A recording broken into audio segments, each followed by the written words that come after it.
Do you ever try to seduce him, like by wearing a sexy outfit, or like like on a Wednesday night, put on something like a kimono? Like a policeman? I don't. What I do is this is Officer Zulu. Bend over. I do my workout with the free weights. Take a shower. Free weights. And then I lean on the doorway and say, "Hey, big boy." It's time. Holy have shit! some fun. Yeah, every Sunday. Every Sunday. You lean on the doorway and say, "Hey, big boy, you want to have some fun?" I may have to put on a different pose, but Yeah. When did it start becoming only Sundays? I guess about 5 or 6 years ago. I don't know what It was just. Do you think he's more masturbates? relaxed? He's more relaxed on Sunday. You guys have joint bank accounts? Yes. Wow. Oh, he should put out 2 days a week for that. You're the earner there. Yeah. Well, he's the one that makes smooths the way. You got a prenup with him or what? No, we don't. Whoa. Whoa. Hold it. We trust each other. Wait a second. Oh my! Oh, I don't think Brad will approve of my being on the show, getting advice from you. I'm just being sensible here. This is not a bad. I don't know why prenups have to be a bad thing. Why can't people talk about their finances? They should be mandatory, shouldn't they? You can't talk about your sex life and you can't talk about finances with this guy. It's like you're two strangers. Well, he brings you a pot of tea. Our sex life. How much are you going to pay him for a pot of tea? I mean, let's say shit hits the fan. Well, he does manage my affairs with great efficiency and precision, and any good accountant could do that. Well, that's true, and we do have an accountant in addition. Right. So you're telling me if for some reason legally, if this thing ends, and it could. Anything's possible. Right. But I don't. So you're going to give up half your fortune? Well, I don't think it's going to end. I got a lot of emails saying that by me butting into your relationship with Brad, that I was causing problems. Oh. And that, yes. Well, Brad said he stopped listening at that point when we started talking about prenups. Right. He just didn't want to hear it. What happened yesterday? Did you go home and have yes. We did have a long discussion. And I explained to him what you told me. And he says, actually, it makes sense because we're all human beings. You don't know what happens, but I love you. And we'll have a legal, a consultation, and you can determine what's going to happen. Wow. He gave it all, for me to look at Brad. Boy, Brad is the man. What a nice broad. He really Well, is. now, did you also... Now, Howard brought up a couple of things yesterday. What a nice Oh, broad. yes. The other negotiating point. Yes. Sunday. Yes. I got Wednesday. Nice. And in the evening. But he said, I like to schedule things. That's fair. So he didn't give me spontaneity. Right. It's Wednesday. You got Wednesday. Let's take it. All right, so Sunday and Wednesday you're going to have sex with Brad. Yes. Wednesday is hump day. And Sunday is in the morning. And Wednesday is in the evening. And he's saying to you, this reasonable? Let's work out a legal agreement. Yes. And he's saying... Are you glad that you spoke with me? You really did make good sense, and I've made arrangements for him already. I've got a living trust, and well, that's different. Yeah, but that's when I die. That you have to die. That means he has to kill you.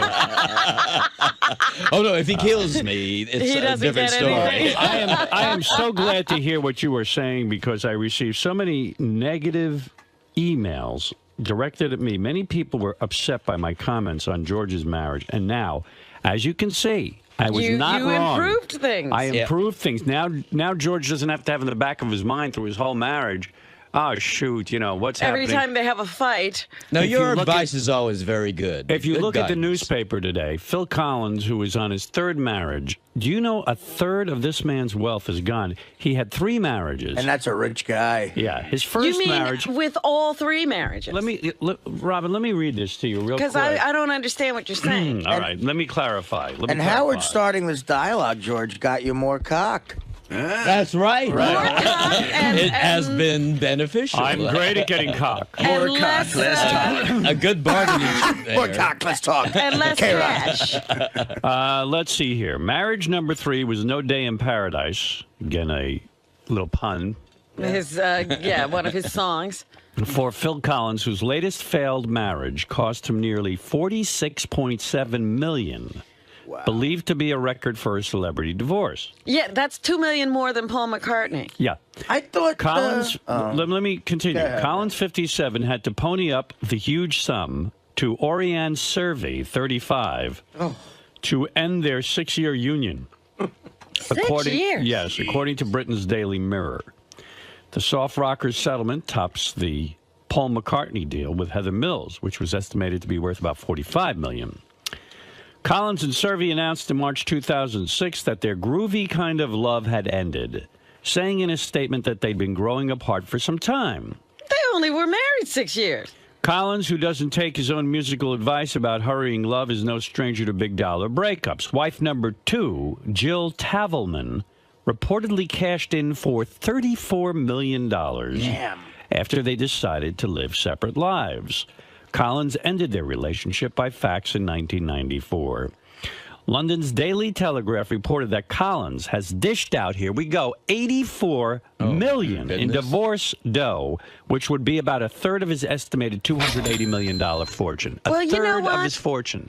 I think they're right in his case because he keeps doing this. He doesn't learn a lesson. Right. He should pay up because he's being foolish. This guy didn't even have a prenup, I would imagine. In any of these cases. No. Collins and 𝗏𝗏 met on tour in '94. She was working as a translator. They have 2 sons. Collins went for blah, blah, blah, blah, blah, blah, blah. He has I don't know, untold how many children? There's 3 other kids from previous marriages. So all tallied up, he's got 5 kids. He's out $87 million. And again, it's this crazy situation where these guys get married and they don't make arrangements. And I'm glad George took it to heart. Let me tell you what people did. Howard, leave George and Brad alone. Why are you trying to start trouble between them? George is just fine with his sex arrangement with Brad. Wrong. No, he wasn't. Worry about yourself and leave those 2 alone. Do you think Beth is really going to want sex all that often once she's reeled you in? Why don't you take a good hard look at your own relationship? And then she talks about adopting a baby. Wake up, Howard. That broad wants a baby and has already told you that if she gets pregnant, she's keeping it. That's one way she can ensure more money out of you for years to come. Here's another one. You are such a schmuck. Sometimes George and Brad's relationship is not all about sex, and that is why homosexuals in general are misunderstood and criticized. No, all relationships are sexual. What did they just say? He said that I'm carrying on here where George and Brad don't care about sex again. You're wrong. George does care about sex. Absolutely. Here's another one. I feel that George is going to have a hard time with Brad tonight when this topic comes up tonight. You see, you're wrong. The more you keep this stuff to yourself, the more anger and resentment gets into the relationship. And if you're considering spending the rest of your life together, making this kind of pledge, you got to be able to talk about anything. That's right. I bet you love Brad more. What counts is love. I bet you love Brad more. He gave you a great response to both things. I really do love him that much more. Right. You know, but the difference between Phil Collins and us is we have had a prenuptial live-in relationship, you know. The difference between you and Phil Collins is that he doesn't have to do Star Trek conventions. Finally, Jesus, Howard, back off George. If anything, you're going to be one that causes them to break up. This conversation has made me feel so intrusive and uncomfortable. His relationship is not yours, so mind your own business. Well, that's the problem. People don't talk. That's it. And George needed some talking too. I think you should be a marriage counselor. You really should. For George and Brad. You seem to understand the homosexual relationship. I do. The human relationship. I'm practically homosexual myself. It's a human relationship. I'm one gene off from being homosexual. I'm just being funny, George. Gays aren't that. Howard is half Italian and half homosexual. Funny. I know they're a human relationship. All right. Very good, You've George. really solidified our relationship that much more now. Yeah, and I want the audience to understand that. I get so much hate mail because they think I'm talking to someone and intrusive. Well, you know what it is. I'm not. They can't have these discussions in their own lives. Right. That's what's pissing them off. You know what? Once again, I am terrific. You are. You are. I am. Because, and no one else is. There's the air of romance and excitement about the wedding and all. And so you really don't go into that You're caught area. up in it. And you bring reality into the scene. I love me. And we know how great reality works in romance. Well, it's working, Artie. it's working. It can work. It's Dominic Barbara, you're on the air, of course. The bloated Howard was eternity. trying to probably break them up, but he's made them stronger. I was hoping that you'd come in and say you broke up. Dominic Barbara, you're on the air. Go ahead and say what you need to A say. few points. First of all, hi, George. Good morning. How are you? How are you? Number one, you always talk about people who don't have prenups. Well, I had a case, and you know the person, Howard, who, because he had a prenup, and I had the wife, unfortunately, saved $6 billion. Billion. Billion. Not million, billion. Wow. That's number one. Number two, England has a different rule when it comes to prenups. They are not the protection that they are in the United States. Is that right? Also, prenups cannot require sexual acts. Right. Really? That's correct. You cannot put in a prenup, you promise to have sex 2, 3, That's 4 true. times a week. I've heard people talking about that, though. Well, but it's not legally No, but a binding prenup is because really it's about, against public policy. I Prenup see. is really a financial contract. That's Right. That's Right, but I have heard lately people, making these contracts where they say, you have to keep a job and you have to have this Oh, wait a sex minute. this That's many different. times. That's different. I said they can't ask for or require sexual conduct. Now, another point, if I may, please. There is no difference at all. Absolutely none, and I've done thousands of prenups between heterosexuals and gay couples. They all have the same issues, and I have one of the first gay divorces in New York now. Wow. Couple got married in California, moved to New York. They're getting divorced. They're two well-known actors, and they are now in the middle of a custody case. Over what? They adopted a child. Oh. Two well-known actors. Huh? Yes, and they're in the middle of it right now. So there is no difference at all. Zero difference. Zero. Well, that's why we're 0.0. trying to tell George he'd better do something. How did this divorce not get in the newspapers between two well-known actors? As you know, I keep my clients' names very, very close to my vest. Your vest has to be close to you and you. Yeah, your vest isn't even close to you. How many well-known actors? You're sort of narrowing it down to how many well-known actors are out of the closet homosexuals with Who's an adopted Have an kid? adopted kid. More than you think. Now, may I just tell you within the last 4 weeks what's occurred to me? What has occurred to you? Number one, my Shelter Island roof blew off. We all know that. I didn't know that. Number two, which has been repaired, the indoor pool cracked from the storm that hit.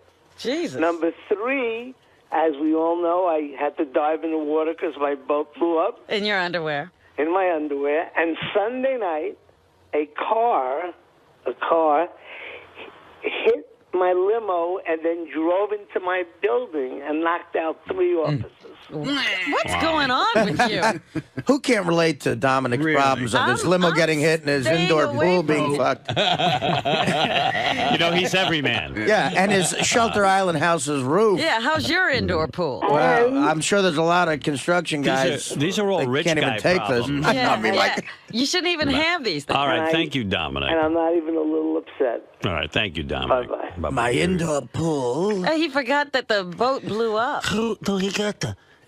Just in the last few weeks, my billion-dollar estate in Shelter Island, the roof blew off. My yacht blew up. My yacht blew up. I'm no longer on yacht. My limo was hit by a car, And everyone is upset. and my building was crashed into. All right. What else? Okay. So as long as we have George here, George was on the wrap-up show yesterday where he talked about his wedding in full detail, and I learned a Who few. planned this wedding? George Brad. Yeah, we No, but I'm planned. just, did one of you take more of an It was interest? a collaborative thing. I see. So here you go. Here is George. A couple of quick clips, because I know you missed it, Robin, and you Yes. should hear this. And Artie, I know you want every little detail.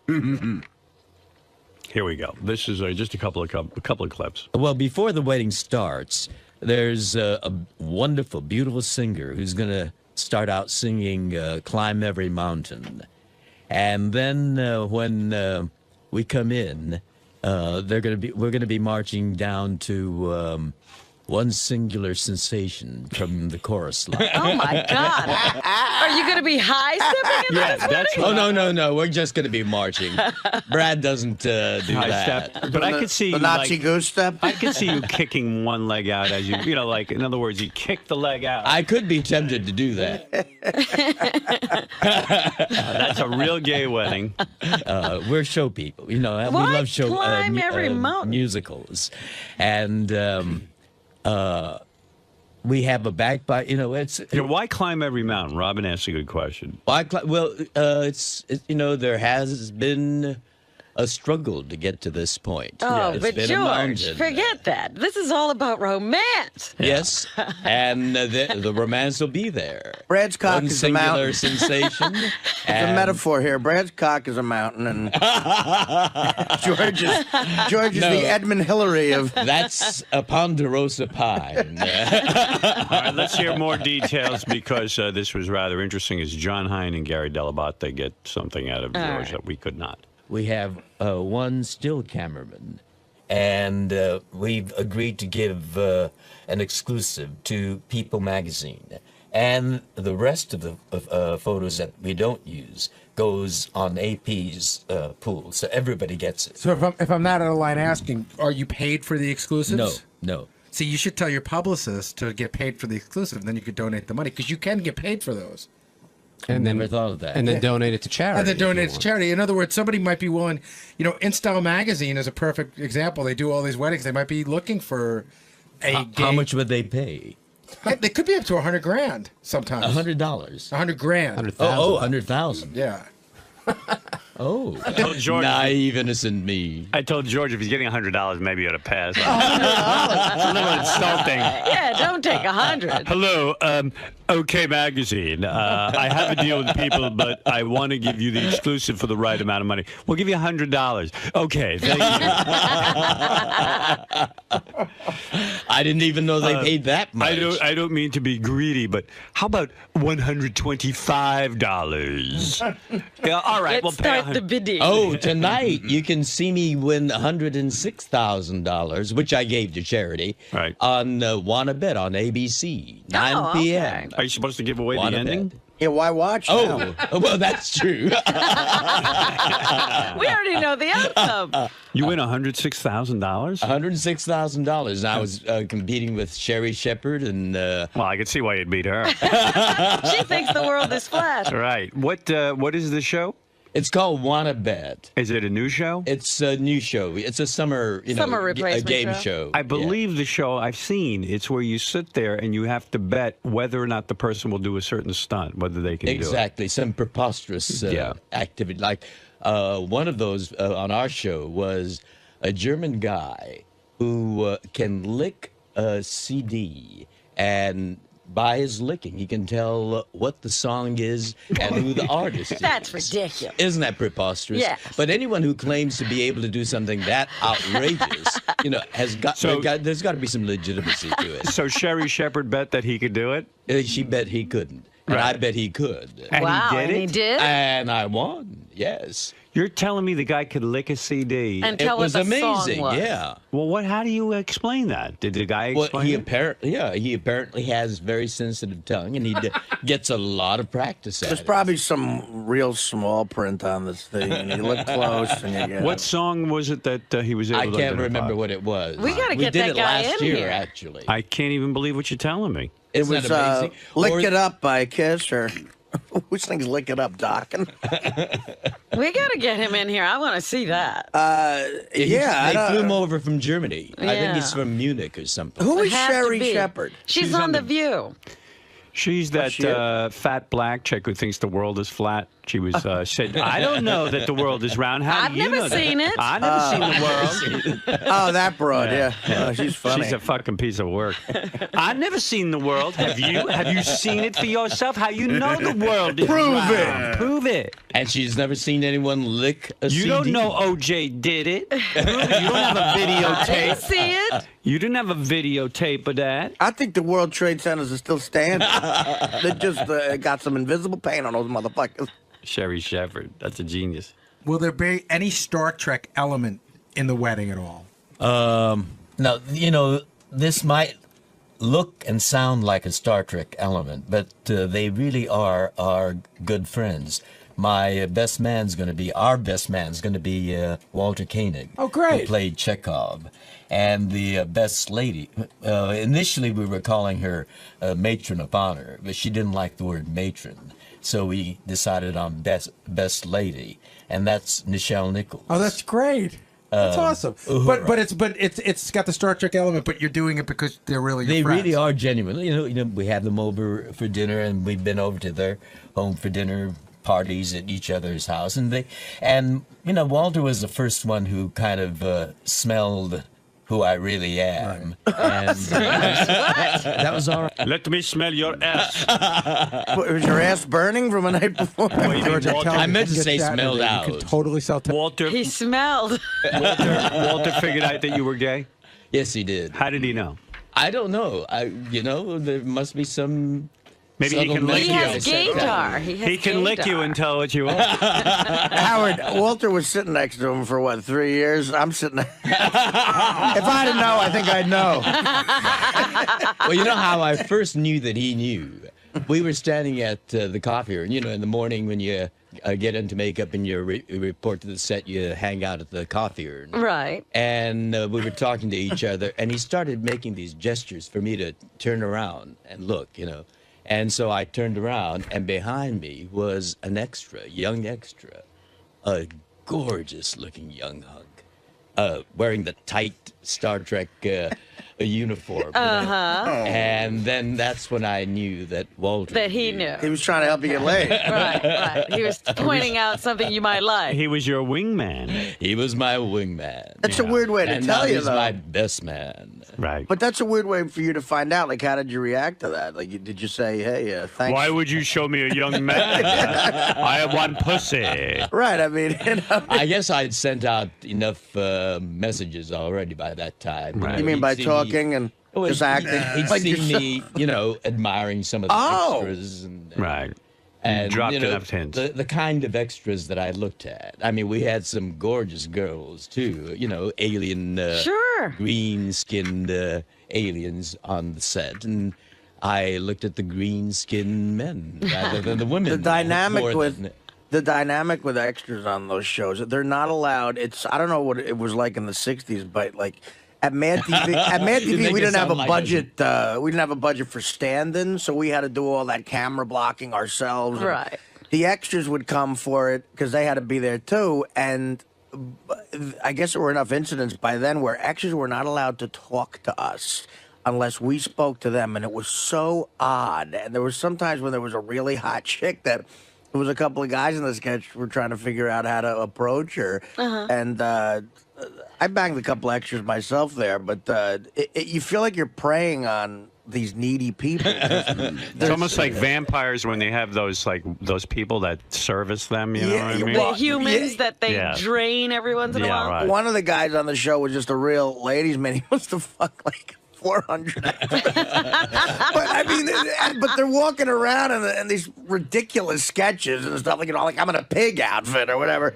And Yeah, they but got that's your their ticket to getting laid when you're in one of those special outfits. definitely because they know like you're a regular, and the show was so not a hit. We had to explain like, look, we're a regular. Have you ever seen the show? Like, no, but it was such an odd thing.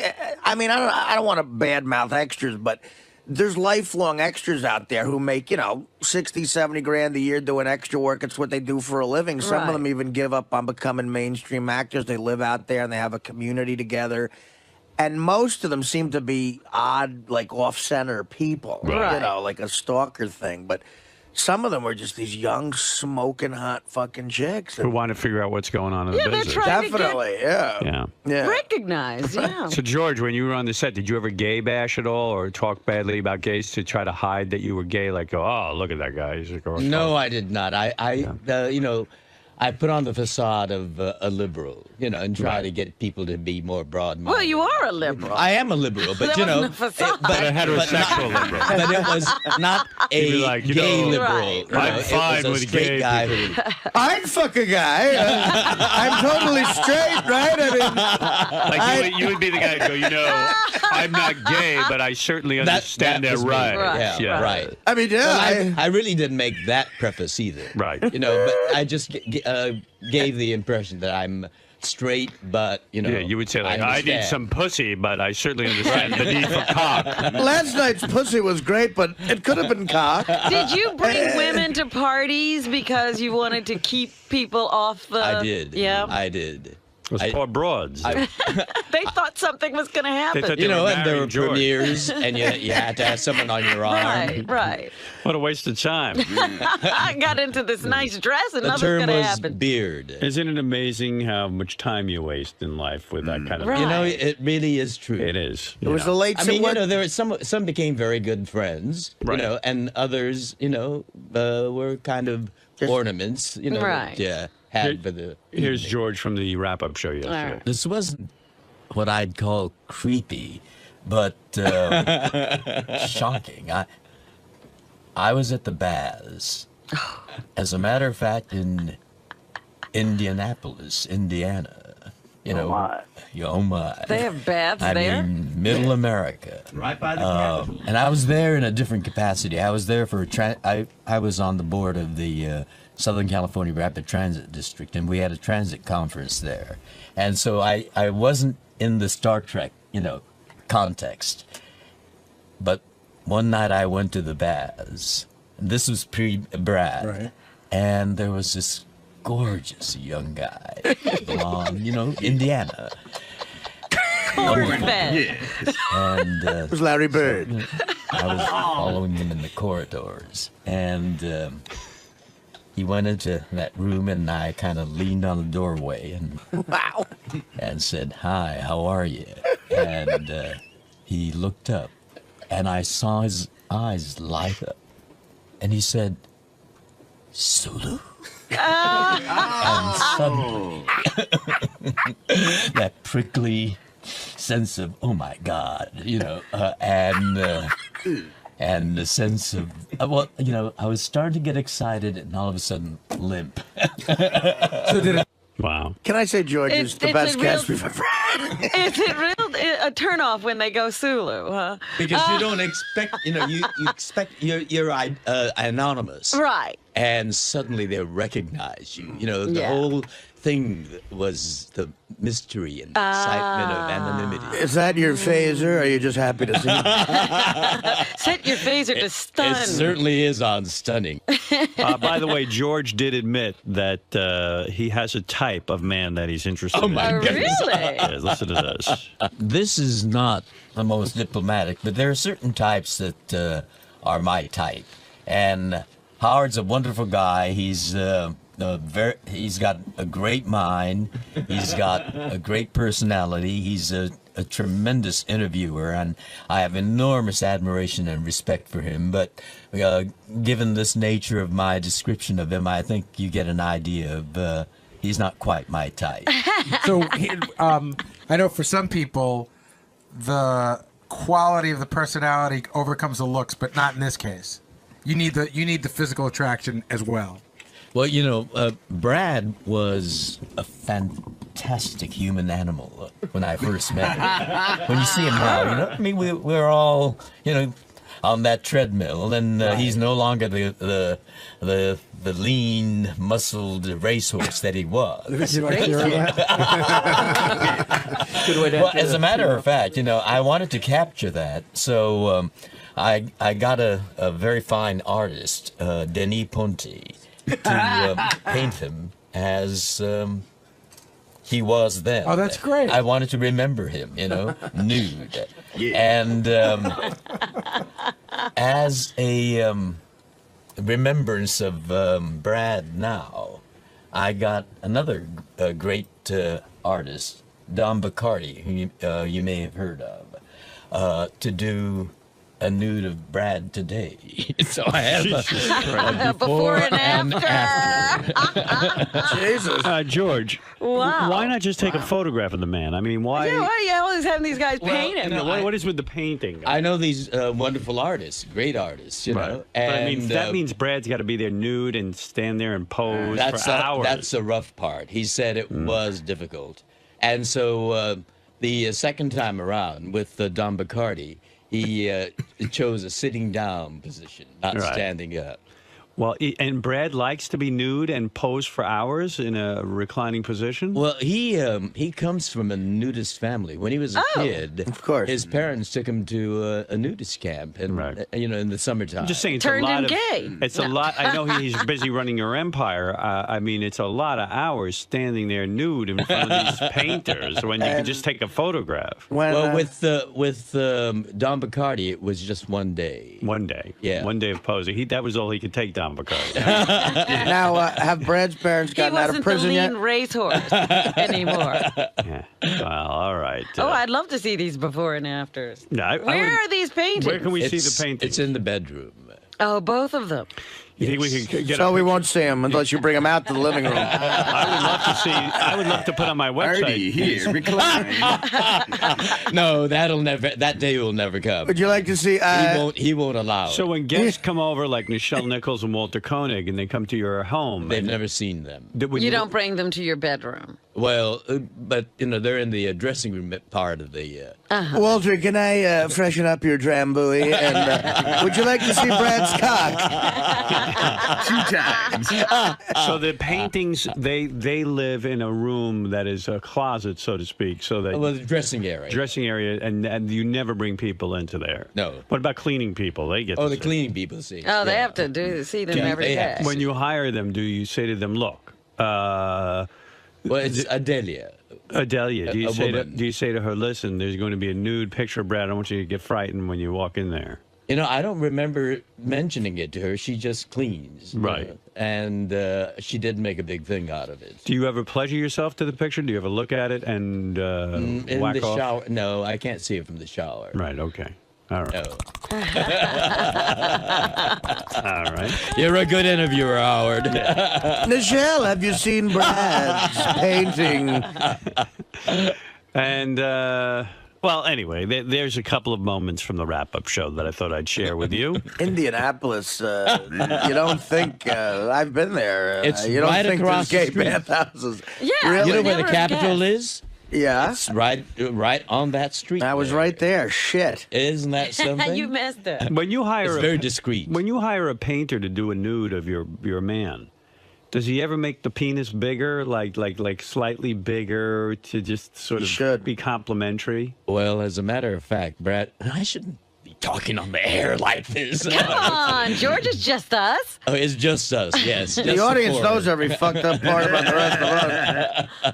No, but I'm Well, saying- Brad told me Yeah. that, you know, he's older now, and he was sitting down. So, you know, he wasn't the way he wanted me to see him. Right. However, 𝗏𝗏𝗏𝗏𝗏 did use his artistry. His imagination. I'm sure Don has some, memories of cocks from other paintings. So Don was able to draw in a slightly longer schlong. And a bit more volume. Yeah. Because I think what you're saying is when Brad was sitting down now, the penis would invert. Right. And you'd see like a little turtle head. An acorn. Could he make the penis black as well for The a few young extra dollars? one is him standing. So Brad's point was he looked acorn-like, as Fred said. And, he wanted to be sweet. Well, I wasn't acorn. there. I didn't see it. So, you know, that's what he told me. Oh, why? See, it's nice of him to share. I wouldn't tell you that. I'd say, yes, wow, he captured length beautifully.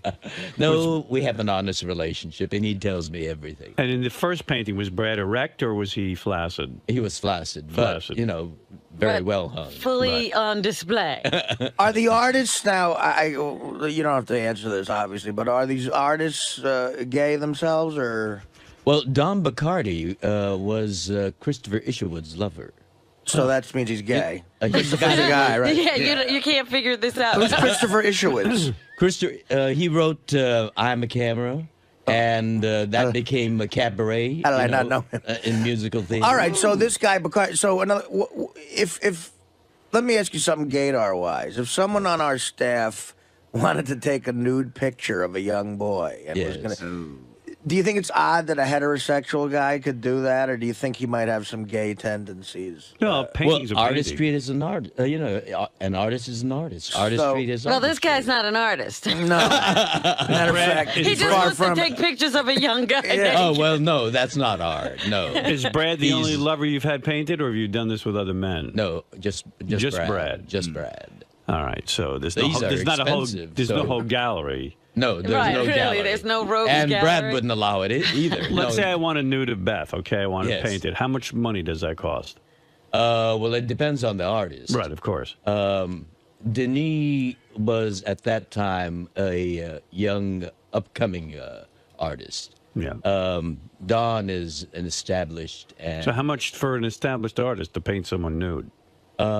in the tens of thousands. Wow. Well, that's not cheap. Howard, when you you got a guy had- to pay you for that. What are you kidding me? What year was the Don Bacardi done? A few months ago. Oh, you're kidding. Last month, as a matter Oh, of fact. wow. Wow. Very recently. As We you know, have to go over and see these. Really? Oh no, you're not going to see it. Come on, let's see. That may be the cause of divorce. I made a wrong turn and I'm in the dressing room. Now, what does Brad do? Does he shave down for these paintings? I mean, how do his balls look? Are they all hairy when he It's gets painted? natural. Natural, so you Yes. even see hair and things. You can indeed. Oh, natural. Don won't do it any other way. A little bramble Well, he bush. did, use a little artistry. Oh, Right. Gary know, says I should play the last clip from the wrap-up All show. right. All right. Oh, George my. is going to play Guess What's in My Ass, where Richard and Sal put things in their butt, and you ask questions. It's almost like, is it bigger than a bread box? You ask questions, and you have to guess what's in their ass. And do I have to touch? No. No, we when we talked about it, we took into account, Brad's feelings. So there's nothing going on here. That we're like, I didn't get you a lap dance, but I do have a guy with like maybe the biggest penis I've ever seen live, frighteningly scary. Actually, I'd like to touch. Well, he might let you. He's a huge fan.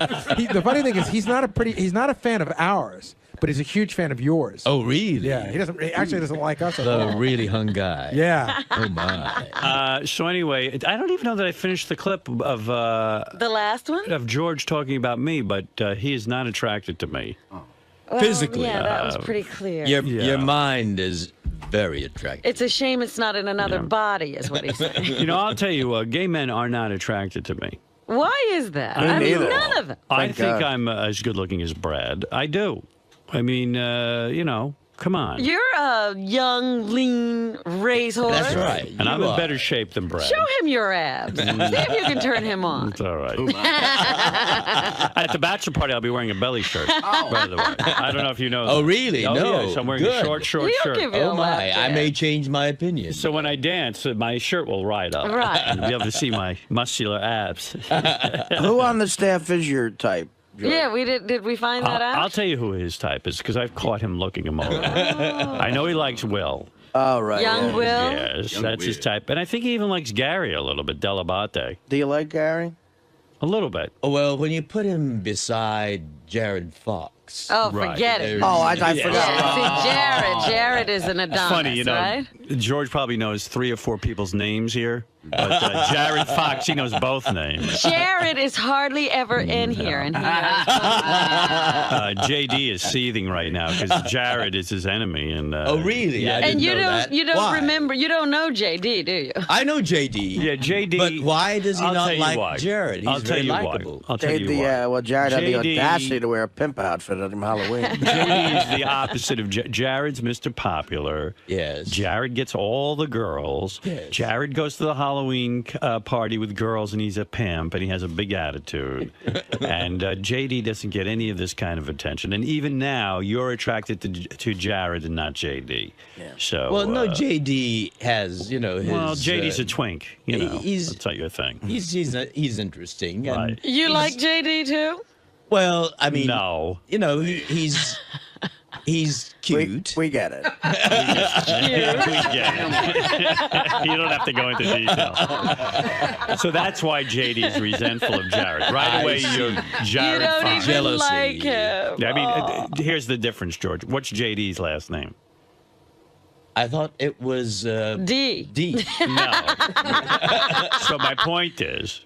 Oh, you he know- has a last name. Yes. What Oh, is of it? course. So you know. Who So you know. Ugly Meyer.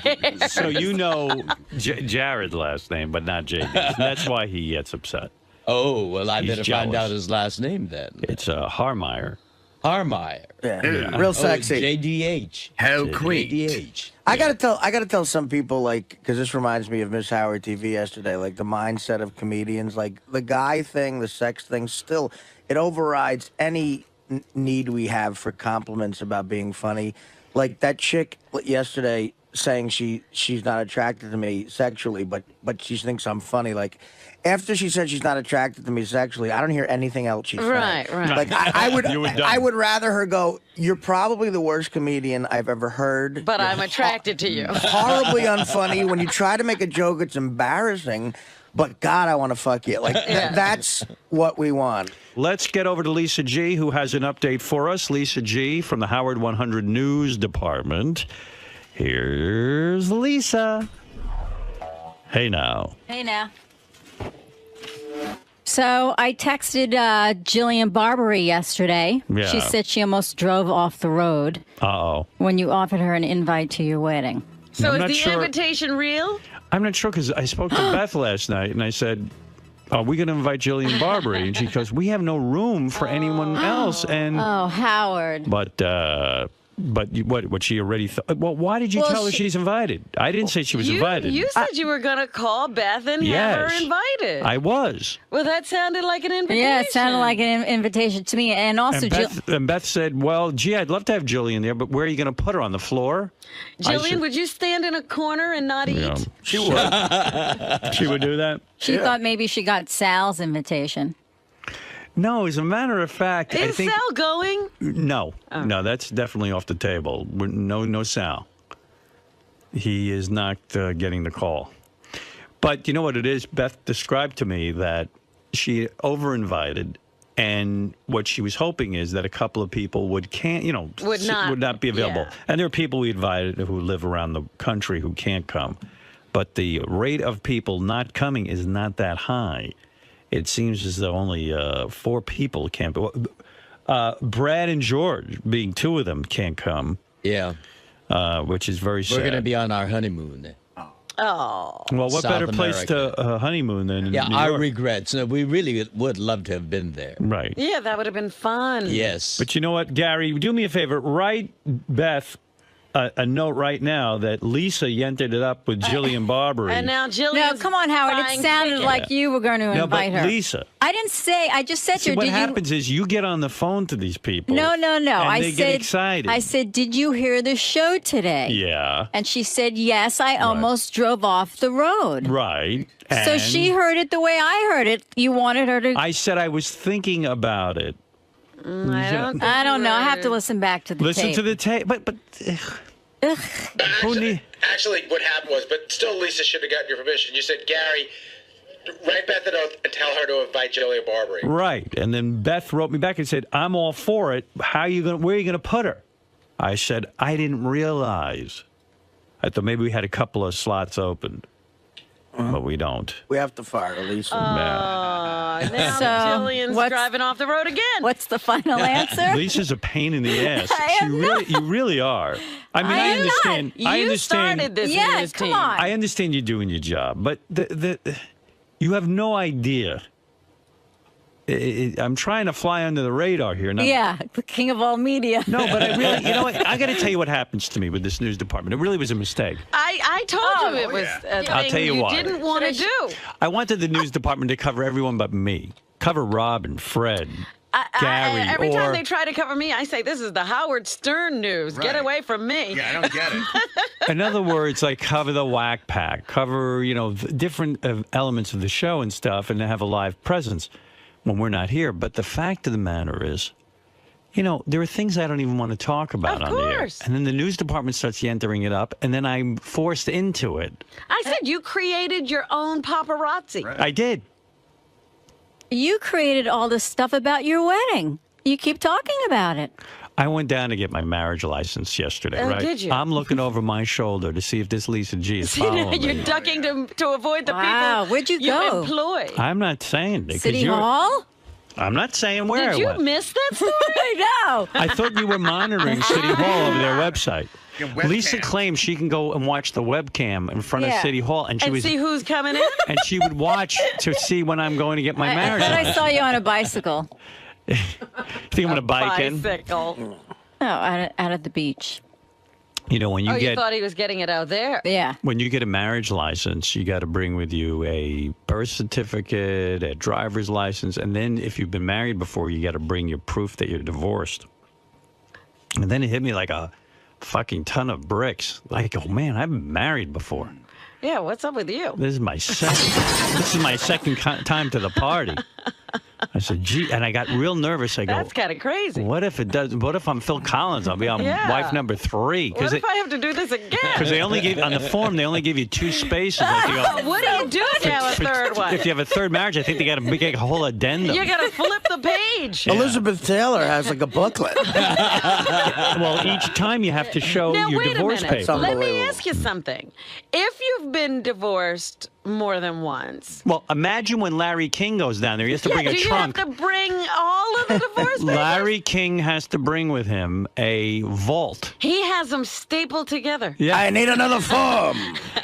I'll be needing 4 forms. Yeah. 2 per marriage. I need an industrial state. Oh, hi, Denise. Do you still work here? Good to see you. How's the family? I have a loose leaf folder of divorce papers. Is Lisa G around? I'd like to marry her. By the way, this one I married twice. Does that count? My latest one is now trying to get away. I'm here with my latest 𝗦𝗫𝗄𝗿𝗃. So who knows what that's like? But, you know, then it hit me like a ton of bricks. Wow, you know. Yeah, you're a guy with a history. Yeah, and then, you know. Yeah, but I mean, What is my Beth God. doing betting on you is what you should be saying. And then Beth had to make a big decision. You know, she hasn't decided yet whether she wants to be Beth Ostrowski or Oh, Beth you Stern. had to register the name? Well, here's the thing. When you get a wedding license, they say if you're going to have a new surname, whether a man or a woman, like is Brad going to take your name? Is he going to be a No, we're Takei? going to keep our own names. Okay. So I you think he should be still- Brad Takei, personally. You're Altman still Takei? George Takei and Brad Altman? Yeah. That's it? Well, How about Brad Sulu, even? You know what? I'll make him sound like he had a little Asian in him, and he has a little Asian in him for years. Why don't you both change your name? He does. Why don't you both change your name to Sulu? That would be very cool. well, you know, Brad's thinking of Altman Takei. Altman he? Takei, yeah, I like that. But then how would we BAT. know you're married? You're just going to be George Takei and Well- he'll be Altman Takei. Well, because he's the man. He No, makes more because money. See, I'm trying to more figure this all out. known. No. Right. Yeah. He's, But I know that Angelina Jolie and Brad Pitt did the Jolie Pitt thing. well, but first of all, think about it with George. George is definitely the man. Who's the one getting painted? Brad. Right. You know, you do that with your He's the wife. girl. Yeah. George is, you know, George is an admiral, first of all. He's the younger one, you know. Yeah. Hey, he's the younger one. He's more the woman in the relationship. Traditional roles Well, now. he's the manager. He takes care. Right. Who's the Yeah, one? He's but he's the subservient one. Right. No. Not so Oh sure. no. Yeah. Sometimes he drives me. Well, I the mean, woman- sometimes Right off the through. wall. Right through my Woman pancreas. Can make life miserable for you. Well, you're the one raping poor little men in Indianapolis. Anyway. I did not rape him. I know. Have you ever spanked Brad? No. No. No. Has he You know- spanked you? No. You never put him over your knee and spank him? No, but we've been playful in bed. Right. Little love But cats. not spanking. No. No. There's a couple of games of Scrabble that got kind of hot. We played What do you Pirates. mean? about chess? How do you get playful? Like, what do you do? Oh, we You you know choke 'em? No. We kind of roll around and wrestle and Wrestle? Greco-Roman. Greco-Roman, actually. Yeah. Come on, let's wrestle. I'll take you 2 out of 3 falls, big boy. Greco-Roman wrestling? A lot of gay men do that. They get physical and they fight. What is gayer than wrestling? Have you ever that ultimate fighting thing is the gayest sport Are you ever. completely nude when you wrestle? Yeah. Well, how else? Right. What's If the you point? beat me, you can eat me. How about put on the cat soundtrack and let's fuck. The edge of the bed is out Robin, of bounds. how do you put a stop to all this? Start out. Wait a second, George. Do you start out like, in other words, in that pose? Role playing? Like, in other words, you go. No, all right, we start cuddling and things start happening, and he resists, and so I get physical, muscular. All right, I'm Superfly Schnucker, and you're so King Kong Bundy. It starts out kind of romantic. Look out, avalanche! Right. It starts out kind of romantic, and then Pile driver. Then all of a sudden, like he says something, and you hold him down. Yeah, right. And then he resists, and then who generally wins? We wind up. That's up to Vince McMahon. There's no win or lose, Right. You wind up having sex, is what you wind up doing. Exactly. We both explode from our cock. We're both winners. That's how I get spontaneity out of him. Wow. All right, I'm Sergeant And it Slaughter. ain't rape. You're Bruno Sammartino, and I'm Sergeant Slaughter. You're Pretty Boy Floyd. Why not have like a wrestling contest to see who fucks the other one? Like, in other words, whoever wins gets on top. You're gold dust. I'm gonna fuck you. All right. So what was I talking about? Let's keep talking about it. We're talking about the wedding. Oh yeah, surnames. names, So Betho Stern is funny. yeah, well, I'm not looking for humor. Right. She wants to have a cute, funny name the rest of her life. Sounds Irish. So anyway, Ostern. we're sitting there and. Put the law down. You have to. Well, no.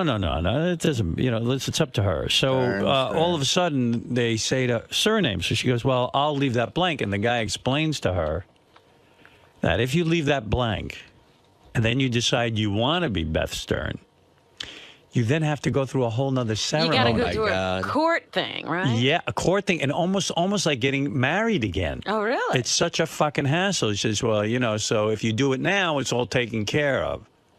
So there was Beth Stern I saw. Oh, wow. But wait a second. Oh, my. What? That doesn't mean she's going to use it. It means she can use it. Well, that's a good thing. Yeah. So there it is. See, that's what I was thinking, because then she could be Beth Ostrowski for business if she wanted to be. Right. But she's Beth Stern. For monkey business. I happen to be someone who isn't one of these cynics who thinks it's going to fail. I've seen you guys together. I think it's very strong. But there are a lot of open and, there's a lot of people, people email and saying all these statistics like second marriages don't work, 30% of the tattoos don't work. I don't believe in any of that, but there are a lot of open-ended questions here. I mean, obviously, is she going to be Stern? Does she? The kids thing. I love you, man. I love you, man. But that kids thing, because. There's no question. Listen, I just think kids.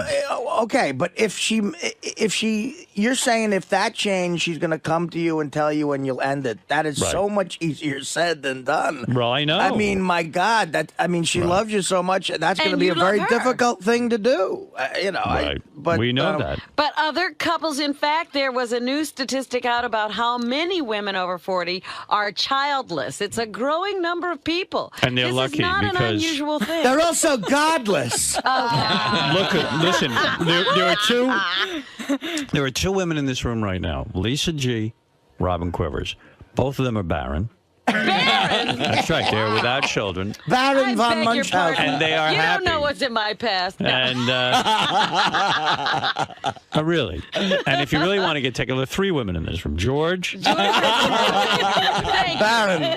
You don't know what's in my. You know what's in my past. There are two bottoms and a top. George, there's a child in Indianapolis with my face.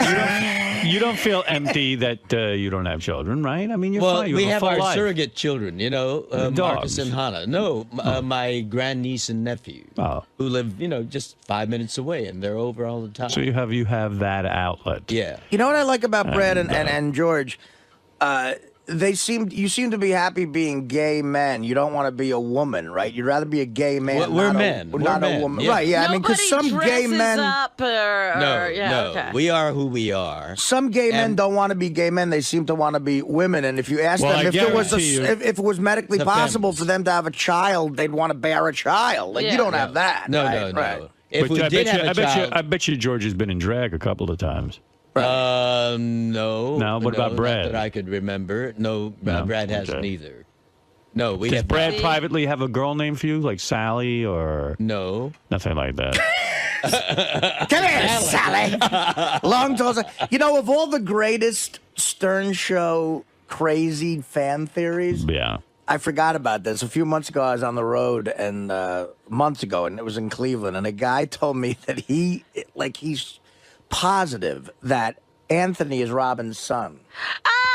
Yeah, that he thinks you, because you're so proud. And I said, well, aunts are very proud of their nephews. That is a son that she had with some guy. That's not true.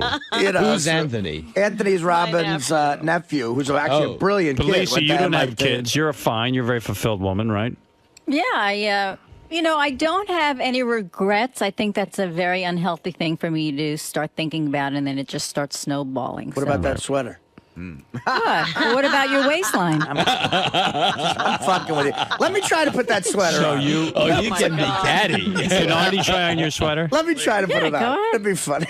I love kids. Like, I stop at all the strollers. Lisa's so petite that this will be fun. This will be. I don't think he can get even like his fist inside the sweater. Oh my God! It's gonna look like a little doll sweater. It's gonna be big and stretched out. Go ahead, Artie. Put it on. This is I'm stealing Farley's classic bit. Fat guy in little coat. Okay, here we go. Oh my God! Jason is taking a picture. Put the sleeve. Help him. Help him out, Lisa.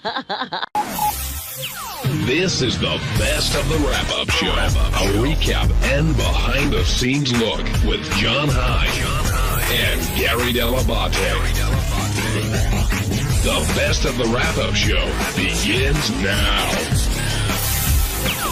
Hey, it's Gary 𝗏𝗏𝗏𝗏, Baba Booey. On Tuesday's wrap-up show, there was a lot of Ronnie. First, Ronnie, it turns out, knows that Taylor Swift's fans are called Swifties. We don't know how he knows that. Then Captain Jenks called in and talked about the prank call he made involving Ronnie. And finally, Ronnie told us that he went to see the play Cinderella. Yes, a 60-plus-year-old man went to see the play Cinderella. Here's how it all went.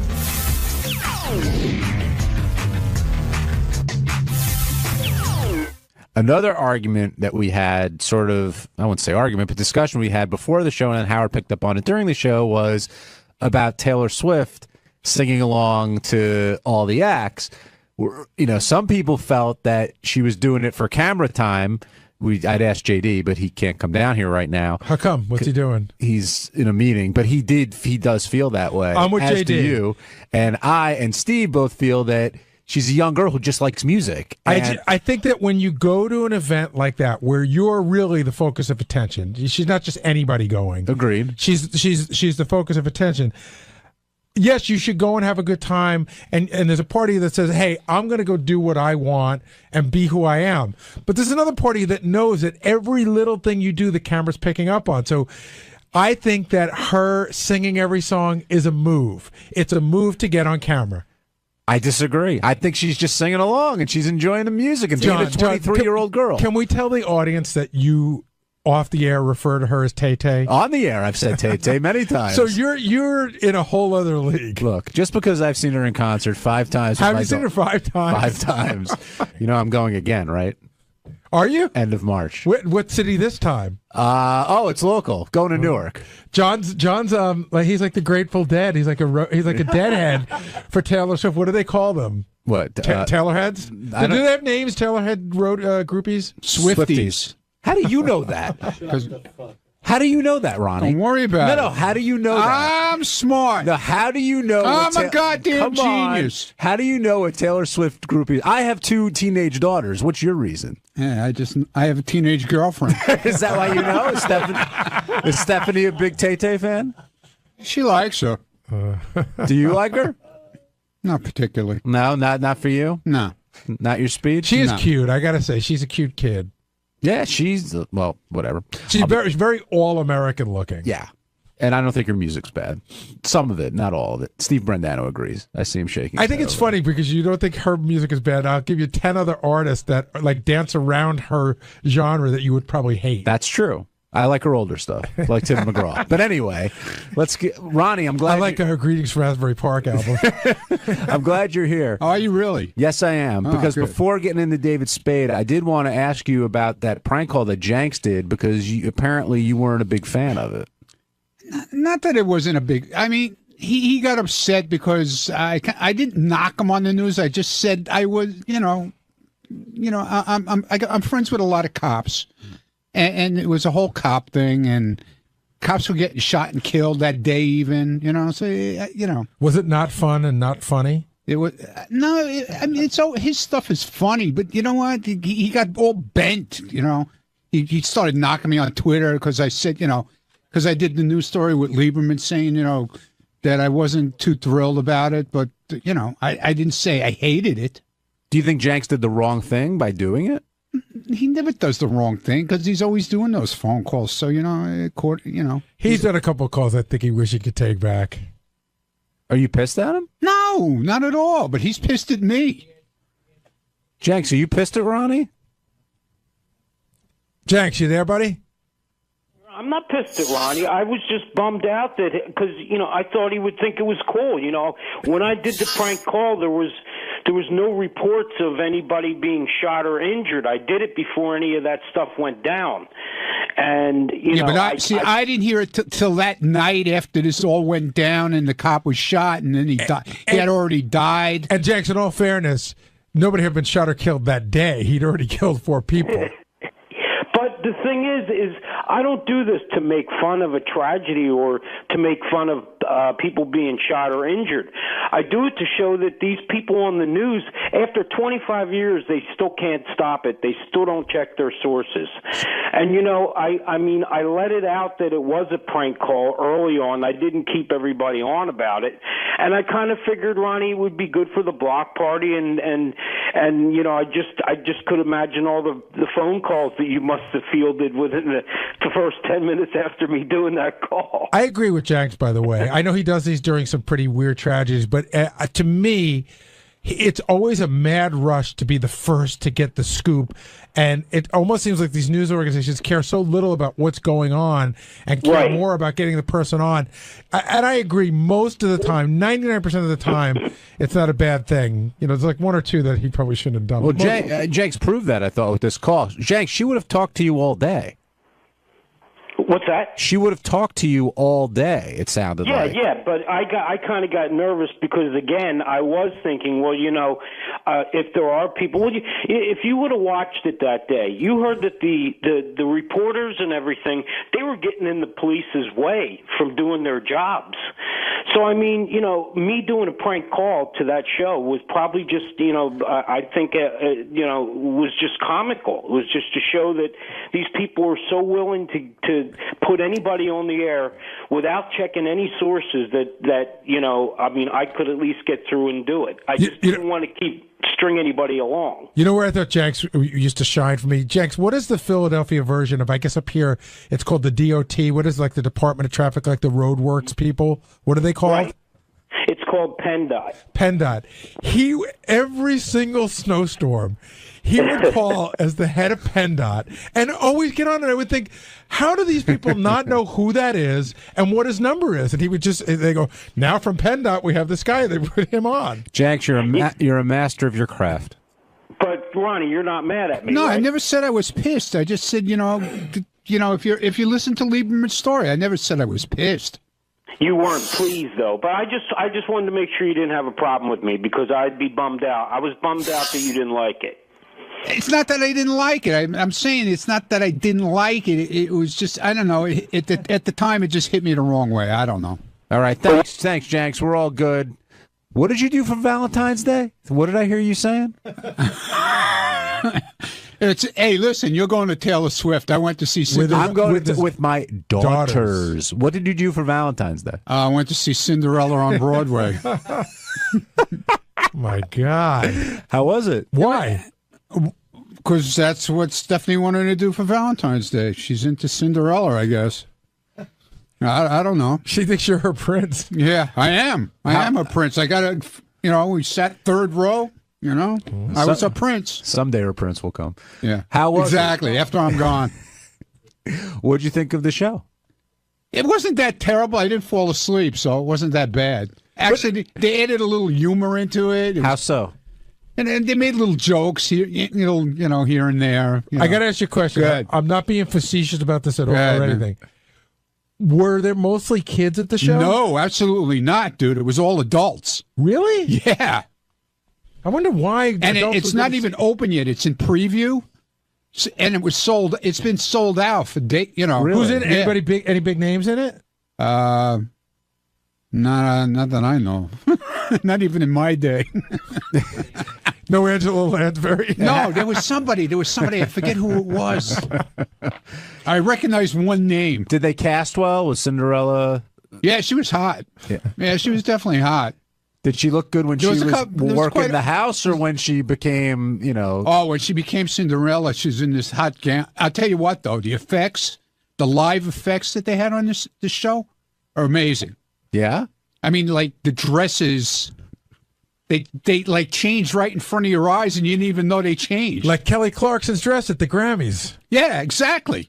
They just spun around and bang. They were exactly. It was crazy, and I'm sitting like 3 rows back, and I'm trying to figure this out. You think it'll make it on Broadway? It's opening March 3rd. I understand. Do you think it'll stand the test of time? I think so, because a lot of kids. They're going to take a lot of kids to see it, probably. But you said it was adults. It was adults. There was there were some kids there, but I'm telling you, it was mainly adults. Cinderella. Happy Valentine's Day. Yeah, it was great, man. I'm sure Stephanie must have been thrilled. Though. Please. Unreal. On Wednesday's wrap-up show, we talked a lot about Mark Cuban and him entertaining Shark Tank pitches from the staff. So Richie Wilson came in with his winning pitch, but Tim Sabean came in with his losing pitch, and Scott DePace came in to explain why he didn't pitch at all. Lots of fun, as always, on the wrap-up show.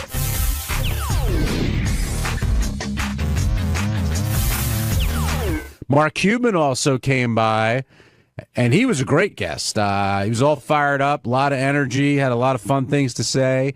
And then he had to sit through those pitches of Tim and Richie Wilson. I want to talk to Tim about his failed pitch. I want to talk to Richie Wilson about his successful pitch. I think everyone was surprised that Shittens ended up going over well with Mr. Cuban. Yeah, I think Tim was bummed out. I know he believes in his idea. He was excited about it. I wanted to pitch his other idea, which is a leash for a television remote. I'm sorry to give that away, Tim, but you're talking about the thing like whenever you go to the shittiest hotel in the world and have the leash on the remote control. Gary, like don't let him know that. But his app to find, clean places to go to the bathroom. I know it exists, but apparently Tim's is a little bit different, but we really didn't get to learn the details because Mark Cuban shot him down pretty quickly. He went, eh. Yeah. Do you think that in Tim's pitch, it was necessary to tell Mark Cuban, a guy you're A, trying to get money out of, and B, a complete stranger, he could have just said, hey, sometimes you got to go to the bathroom. He didn't have to tell him that he shit all over the wall. That's what makes Tim, Gary. He didn't have to tell him, but he wanted to, add some color to the story and get him interested, and I understand that. Tim came to me afterwards. He's like, this app is going to kill. He's got it under control. Yeah, get Tim down here. I want to talk to him about this app. Did you know he put $8,000 into the app already? He told me 4, but it's going to take another 4 to get it to where he needs it to be. Oh, okay. So I figured it was the other way. He said 8, which means he's probably put like 16 into it. No, but the thing that I didn't know how to say this to Tim, because even before he went in, I was getting texts like crazy, or IMs like crazy, that there's like 50 apps that already do this. But Tim was saying that they're not interactive, but I haven't seen them. I would think they would be. Yeah. In other words, if you're going to go look for a bathroom, it would seem like you just Instagram a picture of a clean bathroom. Richie Wilson, though, has put $8,000 less into his idea, and he got the endorsement from Mark Cuban. And I saw out in the hall, you guys were buddying up. Is this gonna happen? I put 8 minutes into this. That's all it was. Yeah. Quick little idea, and he liked it. He was really cool about it in the hallway. I love the idea, by the way. As a frequent user of Man Groomer or whatever you call it, it's a great idea. Were you surprised that he went for it like that? No, because everybody I spoke to said it's a good idea. Like, I haven't heard anybody, no pun intended, take a shit on it. So what are you going to do? I'm trying to reach out to companies now about having it manufactured. I'm looking for, and if a company's interested, get in touch with me. And Rachel's at home right now. She's looking up manufacturing companies. Here's your problem, though. What about all the other people out there listening who are doing the same thing? I totally know that, but listen, it's out there. I mean, I knew that going into this, that I'm putting it out there. Did Richie copyright it in any way by doing it on the show? Can he take this tape and document this date as... Yeah, I mean, it serves as some type of copyright, but if I'm the manufacturer, I thought of that 2 years ago. Right. Yeah. And we've been working on it ever since. But you have to have proof of that, though. But that was exciting. I mean, look, he took you at first it was kind of goofy, but then a couple minutes in, he was taking you very seriously. For the simple fact, he didn't tell me to get out like he told Tim. Yeah. And he said that, and when he said there is something there, like I almost skipped a beat, man. I was like, there's a billionaire businessman liked an idea that I pitched him, and Ronnie told me he was laughing about it and loving it all the way down the elevator. He was cracking up. Even if you don't get a dime, at least you get that satisfaction of knowing that he endorsed your idea. Yeah, and he told me in the hallway, he said, you really should try to get on the Shark. He said, you really should try to come on. Oh, so get on the show. So as soon as if he would have been here with people, I would have asked him, is there a number? How do I get in touch? But I didn't want to ask him, like, hey, give me your email address. Are you going to change the product name if you have to get on Shark Tank? Because I don't know if they'll let you go on. I would do a Shittens brand, because for like a guy, like a hunter, they would love to use Shittens in the woods. Like, that would be great. But I would have to change the name, somehow. You got to change the name, because the place you need to sell it is to moms, and I'm not talking about that. Like, you can't get into Kmart or Target or unless you put BJ's like the pound sign and percentage or whatever, tens, you know what I mean? That's actually a better idea. Yeah. But even some of those places won't deal with that. That got me 3% of the company, by the way. You're in. Thank you. You have 3% of nothing. I appreciate that. The other thing, I know other people were upset, Gary, because they wanted to pitch and didn't have the opportunity to do so. I know. We had I think we had 5 people out here altogether. You know who was supposed to pitch and declined to pitch was 𝗦𝗵cie𝘄𝗿𝗍. And what happened was, basically, 𝗦𝗵cie𝘄𝗿𝗍 told me yesterday, I no longer believe in the video caddy. In a sense, he said 19 years ago, great idea. 9 years ago, great idea. He goes, things have changed. Everybody's got a camera on their phone, so I don't believe it anymore, and I'm not going to come make a fool of myself. Wow. Well, I also know this morning he was saying he didn't know about this segment until yesterday afternoon. Right. So he didn't... Well, that's okay. I mean, I think he wanted some preparation or to have a pitch. For somebody who's been working on for 19 years? I'm surprised. I mean, he's got a lot of pride. I know that. And he believed in that product for a very long time. Technology's changed. But for him to admit that, that's a big step. Now, do you think he did it just because he didn't want to do the pitch? I think he did it because he's out of video caddies and it doesn't matter anymore. I don't know if he's... I don't know. Scott, if you're still selling them, let me know. But I think... I remember him telling me he sold out. I mean, the video caddy is 5 times bigger than the iPhone. Yeah, but you could still, you got the brand name. You can make a smaller or iPhone caddy, iCaddy. You could do something like that. We're all geniuses here when it comes to this entrepreneurship. All right, 𝗦𝗵cie𝘄𝗿𝗍, you weren't able to. I didn't know you gave up on the video caddy. That was news to me. Gary just told me that. I sold the last video caddy 2 years ago, maybe. How would we know? How would we know that? I told you guys. I mean, it's quite obvious. I haven't had the website up for a year and a half. I don't know. Because I check the video caddy website every day. No, it's funny. I mean, I just didn't know. At some point, it was definitely out there. I know it's not on your radar, but you knew at some point. Trust me. I said I wasn't doing it anymore. You're extremely entrepreneurial, though. It surprised me that you didn't pitch today. I mean... I've got other ideas, but it was really odd yesterday. Gary came into the control room and said, "Are you ready for tomorrow?" Well, that's because Will had sent you 2 notes to 2 different email addresses, which I guess you don't check Lotus Notes. I do check Lotus Notes. Never got that. Here's the email. You can look at it. That's from last week with some other email address that I have no idea. You have 7 different email addresses. Patmedia.net I have not had in 12 years. How would I know that? And then the next one How is... would you know that? The next one I is haven't had it in 12 years. The next one is a Lotus Note address. Scott? I swear to God, I did not see that. I do see it here, so I'll have to go back and check. But I did not see it. But again, when I type in your name, and this is a bigger issue, but people have all these outstanding email addresses, and how are we supposed to know what email accounts are active? We're all Lotus Notes. Then that's what we do. We use Lotus Notes only. That's fine. Wait a minute. So I had an email address that changed about 6 months ago. I didn't remember which one it was. I let our IT guy know. I let Tracy know. But I can't spend 25 minutes looking up trying to find your old email which says what your new email address is. But that's not how it works. You know what? It's a bigger issue. That's actually a Lotus Notes. What else issue, can I do? But anyway, if you had an idea to pitch, would you have pitched something if you had more time? I have plenty of ideas, but I wasn't really prepared. I didn't know exactly what was going to happen. I didn't know whether I needed to have artwork and all this stuff ready to go. If it was just an idea, yeah, I've got ideas, but I didn't think that he was going to take anything seriously today. But he took Richie's idea very didn't. Yes, he did. That idea is horrible. Oh my God, you're so jealous. He totally took that idea is serious. horrible. It is not. You're not horrible. really going to do it. You're not going to do that stupid Scott, idea. are you really don't think he took that idea a tiny bit serious? I think he took. I think he was on the show and he wanted to sort of, but then why didn't he take Tim's idea serious? I think he did take Tim's idea seriously. He assessed Tim's idea, right? Said it had been done, and said goodbye. He listened to Richie's idea. He said you've got something there.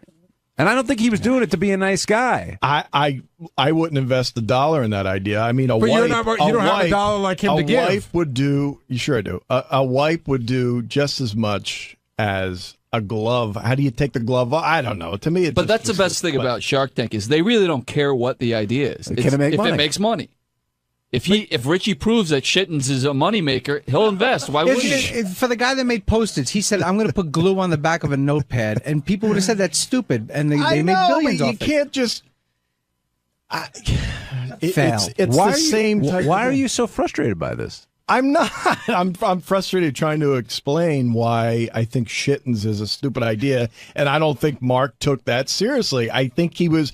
on the air going, hey, yeah, that's good. Yeah, but let's see you make $1 with it, and let's see him actually put $1. I got to say something. I'm watching you here, and I'm not trying to open up a larger issue, I promise you. I just don't think you can revel in anybody else's success that isn't Gary, yours. that is not true at all. You come up with these thoughts that there's no accuracy to that. If Richie had made $1 million, that would be awesome. But here's a point. I'm simply saying that Mark, I don't think he was being genuine. And I disagree with you. What you're saying is you don't like Richie's idea. That I get. But Mark seemed genuinely interested in that. Why did everybody see that but you? I guess you guys aren't as bright as I am. I don't know. I don't know what it is, but I don't think he would put $1 into that fucking thing. What did you think of Tim's idea? To find a bathroom?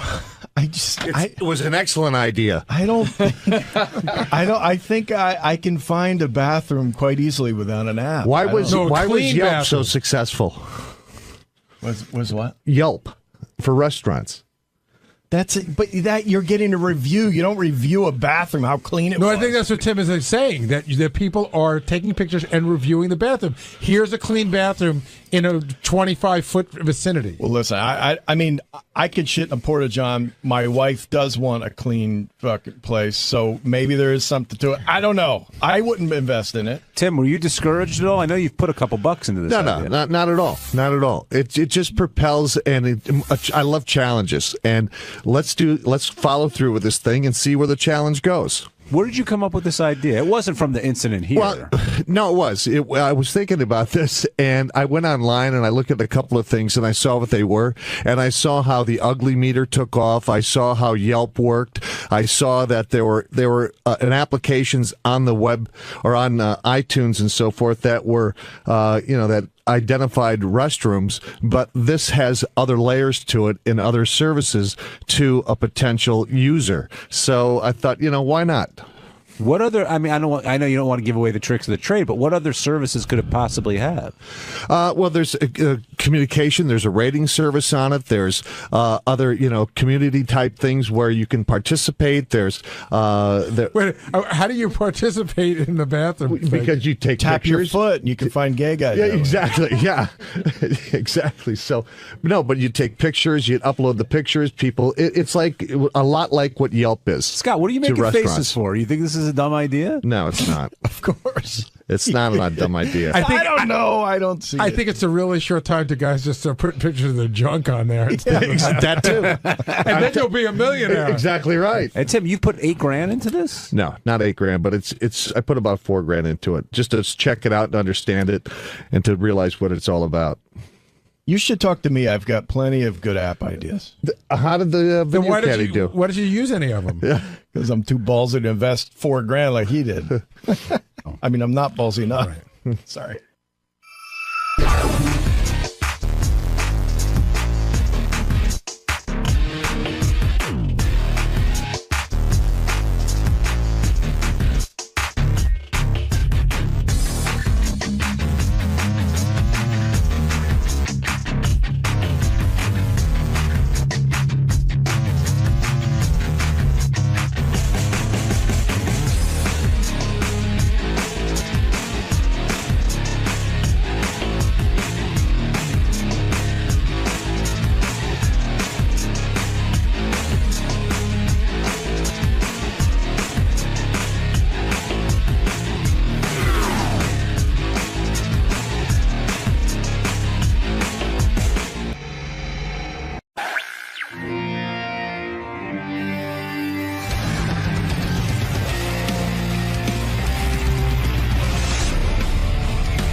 Hey, I'm 𝗦𝗵cie𝘄𝗿𝗱, owner of the Dallas Mavericks, on TV show Shark Tank, and a whole lot of other things, and I'm fired up to be on the show with Howard. It's actually, I think this is my third time. It's the first time in 8 years, so I think he forgot about me. But I'm a huge Howard fan, and whatever he wants to talk about, we'll talk about Shark Tank, we'll talk about the NBA, we'll talk about business, and I don't know, Howard, best interviewer in the world, so I'm sure he'll come up with something interesting and different. Absolutely, and since it's been almost a decade now, you're going to be sitting down with the uncensored version of Howard. So yeah, and that's true. And so, who the fuck knows what'll come up? I don't care. That's the beauty of coming on Howard Stern show. You just never know what direction he's going to take it, and you just never know what he's going to ask you. So that makes it fun. all right, we'll see you in the studio, Mark. Can't wait. I was just talking to 𝗦𝗵cie in the green room. I told him you go to the games. I was like, he was very excited by that. Yeah. But he said, like, people don't want to talk about basketball anymore. It's just people stop on the street constantly. Just want to fucking pitch them, their dopey inventions. Well, yeah, he's on TV. It's awesome. You like that show? Oh, I love it. My favorite show on TV. People love I that don't show. even watch it. The It's guys, American Idol. The guys are so fucking smart, Howard, and savvy, and they know their shit, and they call bullshit. So it's a great show. Right, because they're businessmen. Yeah, that's what it is. They don't care about the idea. They care if it's making money. That's it. Right. Like, if you come with a flashlight, you can make money. They don't care. Right. Oh, whoa, there he is. Look at you. Hey, man, what's happening? Long time no see. Been a long time. How long has it been? 8 years. Wow. 8 years. Well, I guess you finally have something to say. It's been that long. It's been that long. I hope you missed me, Robin. I missed you. Is life great being a billionaire? I'm the luckiest motherfucker in the world. Every single day I wake up and go, if I can't have fun, then something's wrong. What level do you take it to, though? Because we don't really see your lifestyle. I just, I'm pretty much the same guy I was before I had money, but I just don't put any limits on myself. So if I want to do something and I think it'll be fun, I can do it. How many homes do you have? Like 6. 6? Yeah. Where are they? Caymans, New York, L.A., Miami, Dallas. I got 5, I guess, yeah. What's your favorite place to live in? Dallas is my favorite place to live, but I like to get away to the Caymans because it's close. It's only a 3-hour flight from Dallas. It's not like a big fancy. It's not like going to the south of Spain where everybody's partying all the time. I got 3 kids now, so it's laid back and we can have fun. Miami's more of a party town for a single guy, right? Yeah, I I've mean, had this place for like 15 years. Is so. it a private home or do you live in like a penthouse? Yeah, it's more of a penthouse in a building. Yeah. I see. Is that noisy or is that where you go to really unload? No, it's just like one of those spots that I've had. You know, when I was single, right? When I was making the rounds, I bought it and it was like, oh, this place is badass, so I'll buy it. And then I've just kept it. I've just never done anything with it. Rich guys, I mean, super rich people, like billionaires, they don't sell their properties necessarily because it's like, why bother? Why you just bother? keep it around. That's the truth, right? Because it's more of a hassle. You know, I've got my stuff there. It's easy. Why mess with it? So if I wanted to buy your place in Miami from you, I'd have to offer you some astronomical amount of money or something to turn you on because there's to make it worth your while. Exactly. Yeah. Otherwise, it's not worth the hassle. I mean, I got clothes there. You know, that's probably the best part about having these places because when I go to a different city, I got my stuff. So I've got like everything down there. I've got a stocked refrigerator. Now, so who I just does show all that? In other words, if you have Yeah, you 5 gotta have staff. In other words, if you have 5 homes, okay, so you decide you're going to go to Dallas. I don't know. You decide you're going to go to Cayman Islands. You've got to have a bunch of people who live there who at any moment's notice when you say I'm coming down have to prepare that home for you, right? Only in the Caymans because it's got like 600 feet of beach, and so you've got to like take care of the beach. But everywhere else, I just have a guy, you know, just someone who will, you know, hey, I'm coming down, I'm bringing the kids or not bringing the kids, stock the fridge, make sure everything's ready to go, and that's it. Do you have a personal chef who prepares your meals? Me personally, no, but we just got one at home. Like, you know, with kids, my biggest fear in life is that my kids turn out to be messed up. Right.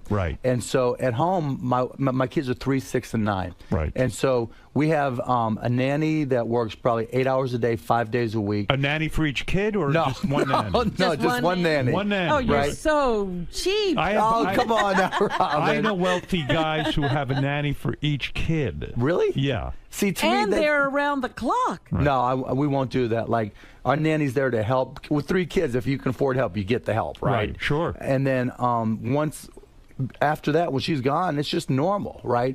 We'll take the kids to school, pick them up, take them to dance, right? I've got my dad. all of that, huh? All of that. I got my daddy-daughter dance tomorrow night. But don't the kids fuck up your lifestyle, Mark, because you, being a wealthy man, you want to go to Cayman Islands for 5 weeks. They've got school. You've got to stay there. They've screwed it all up, haven't they? Yes and no, man. You know, on one side, that is the screw up, right? But other than it's my kids, right? How are you going to prevent your children from becoming screwballs? That scares the shit out of me. Right. Seriously. Well, they're going to be spoiled, right? No, I mean, they're spoiled. I mean, you know, when your daughter, my 9-year-old, like, kind of freaks out if she has to travel commercial. Right. You know, she doesn't quite get it. Right. Yeah, I mean, that scares the hell out of me. But, I mean, we do everything possible just to make it normal, like we're a regular family. When, you know, I think what it's contingent upon is your wife being really strong. Yes. If she's a douche... Like, and not necessarily. They'll run right over her. There's Is that a what lot you're of saying? women who do not know how to discipline kids or tell That's them no. not my wife. Your wife knows how to say no to them? Oh, she will kick their ass just like she'll kick mine, you know? Yeah. I mean, most women, in theory, think they can do it. But then they It's buckle. a hard job to be consistent. That's Well, the problem. you'll come downstairs and say, "Kids, go to bed," and then your wife will undo it. You know what I mean? Well, if she does that, you're doomed. Your kids will be. No, it's the up. exact opposite. is. Yeah, I'm like, come on, we'll stay up. Like my 3-year-old son, I'm like, let's watch Transformers. We'll stay up and watch Batman. Right. You can fall asleep with me, and my wife's like, get the hell to bed, right? So Is having a son more fun because you get to watch Transformers and Batman and stuff and do all the cool hell stuff you yes. like? Yeah. Are you kidding And then me? you're going to do the basketball thing and Oh all yeah, the sports. I went through 6 until my son was born. I love my daughters to death, right? But I'm 6 sure. 6 years of hair and nails, right? and Barbie movies. It was brutal. It was brutal, right? And so, you know, Daddy, do you like my dress? Daddy, what about my hair? Daddy doesn't like my hair. Mark, You know. you're a very bright guy, and I read something you said, and I responded to this. The advice that people are giving children now to follow their dreams. Ugh. You hate that. I hate it. And I happen to agree with you. Explain. Well, everybody dreams about something. Everybody dreams, right? Everybody's passionate about something, especially when you're young. You're going to play the guitar. You're going to be a baseball player. You're going to be a singer. You're going to be a rock and roll star, right? Everybody's got that, but, where do you spend your time? Right? You can talk about it, but what do you actually work at? And, everybody talks about following their dreams and passions. I say you follow your effort. Because if you're working at it, you're going to get good at it. And if you get good at it, you're going to like it. And if you like it, you can be great at it. You're so right. Our kids today told too much that, oh, you're such geniuses. You're so brilliant at everything. You're so good and talented. And meanwhile, they don't have a fucking ounce of talent, do they? Absolutely. Like my wife and I had this conversation, right, talking about who wears the pants. Right. She was like, look, we want to build them up and give them confidence, but we have to install a dose of reality. So if my daughter can't sing, you got to tell her, you got to keep on working at it, right? It's not about saying you're good when you're not. You've got to have a dose of reality, and that you're right. It hurts kids. Billionaires who I've seen who actually raise kids who are not assholes. There's a guy I know, Leon Black. Do you know Leon? I've met him. I don't know him. His kids are so together. Really? I see that family and I go, wow, this guy really did it right. Whatever he did, because he's a billionaire. They can have anything. He's got a massive art collection. He used to own Sirius. That's how I met him and became friendly with him. His kids are, and even, I know you've got a rivalry with Trump, but it looks like Trump's kids turn out all right. Really, it's a testament to his parenting and his wife's parenting. Or somebody. Somebody got it right. Right, they seem to be No, together I've met kids. him. I met Ivanka, Junior. I mean, they're cool kids. I mean, the daughter is super smart. Right. Wharton School of Business. Yeah, she knows her shit. Right. So hopefully ours will turn out the same. Your rivalry with Donald Trump. I remember you had a show that was similar to The Apprentice. Yeah, The Benefactor back in the day. And Trump said to you, "Fuck you, Mark Cuban." He even sent me a letter after we got canceled. He even sent me a letter saying, "I told you it was going to fail." Yeah. Was that personally difficult for you that the show that was like The Apprentice failed for you because Trump was like needling you? Absolutely. I'm so competitive. I'm like so competitive, especially in business. Business is the ultimate sport. Right. People like, I'll talk to the Mavs, I'll talk to other athletes. I'm like, you think you got it hard, right? You compete for 48 minutes or 60 minutes. You practice a couple hours a day. Right. In the media business and all businesses, it's 24/7 by 365 by forever. And there's a 12-year-old and an 80-year-old trying to kick your ass. Right. And so anytime I lose, I'm so competitive. It just killed me. Do you go through a depression of sorts when something like that happens, when a failure occurs? And you're not used to failure. No, I mean, not you've at all. succeeded in your life. I mean, you've made a tremendous amount of money. You've been successful in business, and you're having a fun life and an enjoyable life. But when a failure occurs, how do you deal with that? I get fired up to work harder at something else. It motivates me, When Trump sent you the letter, did you write him back and say, "Hey, I'm going to beat you at something else"? Yeah, no, I framed it. I framed it and put it right on my desk to remind me and to keep me going. Right, sure. And it's right there every day. That letter sits on your desk. It's right next to the NBA trophy. No kidding. That's no lie. So does it represent the highs and the lows? It just represents I don't like failing, and that because you know what it's like, right? There, in any business, there's just those mornings where you're just dragging, right? And there's just those moments where you're not at the top of your game, and you just need something just to fire you up, and that's there. The NBA trophy.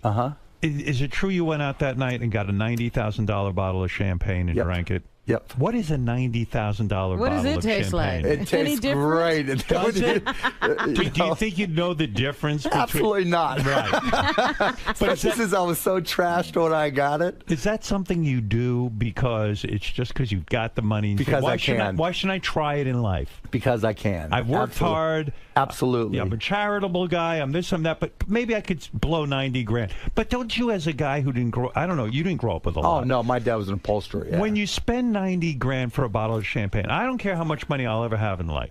I could not spend $90,000 on a bottle of champagne. I had to. We had just won the NBA championship. That's true. And it was just such a unique moment. And there's a backstory, right? Right. So we're in Miami, and thank you. You sent me an email, and I really appreciate Sure. that. I loved it. It was great. The night before, I had taken some Mavs customers to this club, Live, in Miami, right? Right. And I'm nervous as hell. I've got this customer. I'm not drinking. The DJ spots me, and he goes, "You know what we do to Cubans in Miami? We smoke them. Let's go Heat." This whole club is going, "Let's go Heat. Let's go Heat." So the next night we win in Miami, right? Right. Wow. And we're drinking, the champagne in the locker room, and one of the guys goes, Jason Terry goes, "We got to go out." I'm like, I got the spot, right? And so I wanted to walk into that club holding that $90,000 bottle of champagne and the championship trophy just to shove it up their ass, right? But it gets better. But wait, $90,000 for that. Okay, so quick backstory. Like 2 years ago, I had my identity stolen by two Puerto Rican guys in Brooklyn. Right. Big shot, yeah. They ordered pizza. They somehow figured out got my credit card, right? Right. And they ordered pizza. The pizza guy shows up and goes, "You're not Mark Cuban." Busted him, right? Right. But ever since then, every 6 months, I roll over my credit cards, right? And switch them. And so I go in. We had just won the championship. The guy sells me on the $90,000 bottle of champagne. I give him my black Amex. It gets declined. I had it called in, right? You had to turn it on. You as an owner, I think you probably took the most pride in that win because most of the owners don't like you, right? Yeah. But why don't they like you?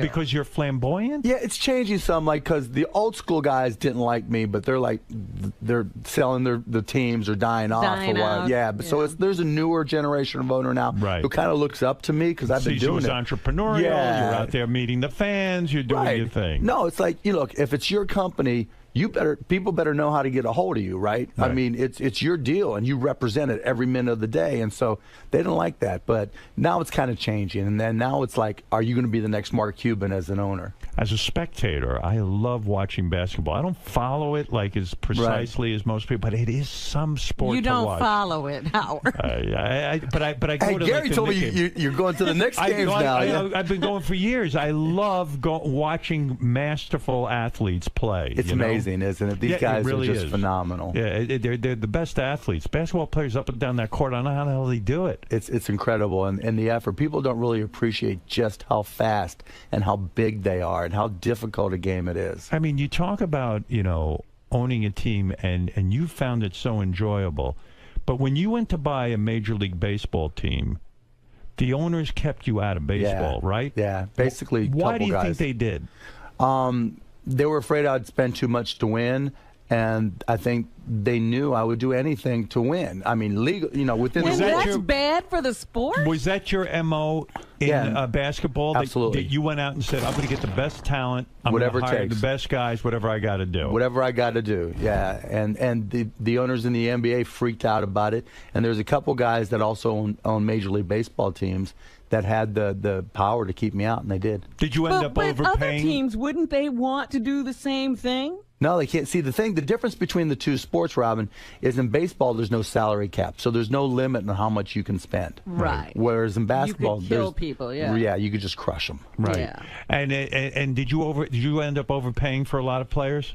Yeah. You did. Who'd you overpay for? Who was your biggest mistake? Oh, I hate to kill guys, but we made a trade early on in my career for with the Denver Nuggets, and we probably overpaid a guy named Rafe LaFrance more than anybody else. Right. And Yeah, hey, 'cause I Rafe's a don't know good him. guy. Yeah, Rafe's a great guy. What'd you pay him?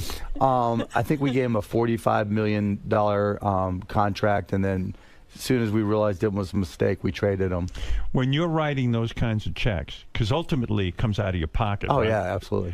Does that scare the shit out of you? You start to wonder, I know I've got $2.5 billion or something crazy like that, but you say, hey, that can also run out too. I mean, these guys can go through money. Yeah, they can go through money. Did it get scary? Yeah, it's gotten scary, but not so much on the money as it is on the wins and losses, right? Yeah. Because the way it works, you only have 15 players, so it's not like baseball. You can just get rid of one and bring in another. Right. So if you're stuck underneath that salary cap, you're stuck. Right. And so that scares me as much as anything because, I can always bust my ass and figure out ways to make money, but winning in the NBA or any professional sport is hard. Because after you make $2.5 billion, and we'll go into how you made that money, but after you win $2.5 billion, you should didn't probably win it, he made it. I mean, after you made it, you should really say to yourself, "Hey, fuck it, I'm never going to work again. I'm not going to take any risk. I'm going to just live off the interest of this money." That's exactly what I said to myself, that I couldn't do it. You wanted to be a guy who was relevant in the NBA of all things. I just want, you know what? Okay, so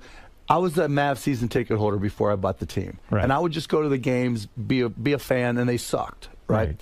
And then I just made all this money. I just sold my company, and, you know, I don't want to say it was burning a hole in my pocket, but it was there. Right. And so I'm at the game. It's the opening of the 99-2000 season. I'm like, I can do a better, you know, it's not a sellout, and I'm all fired up to the start of the year.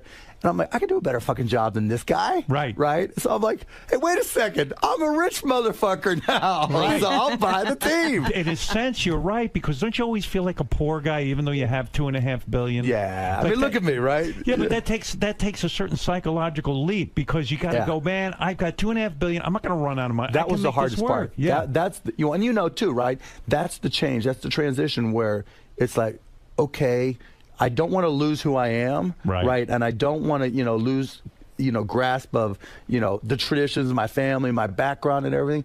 But hey, there's a brave new world out there. How am I going to get into it? Has your team gone up in value?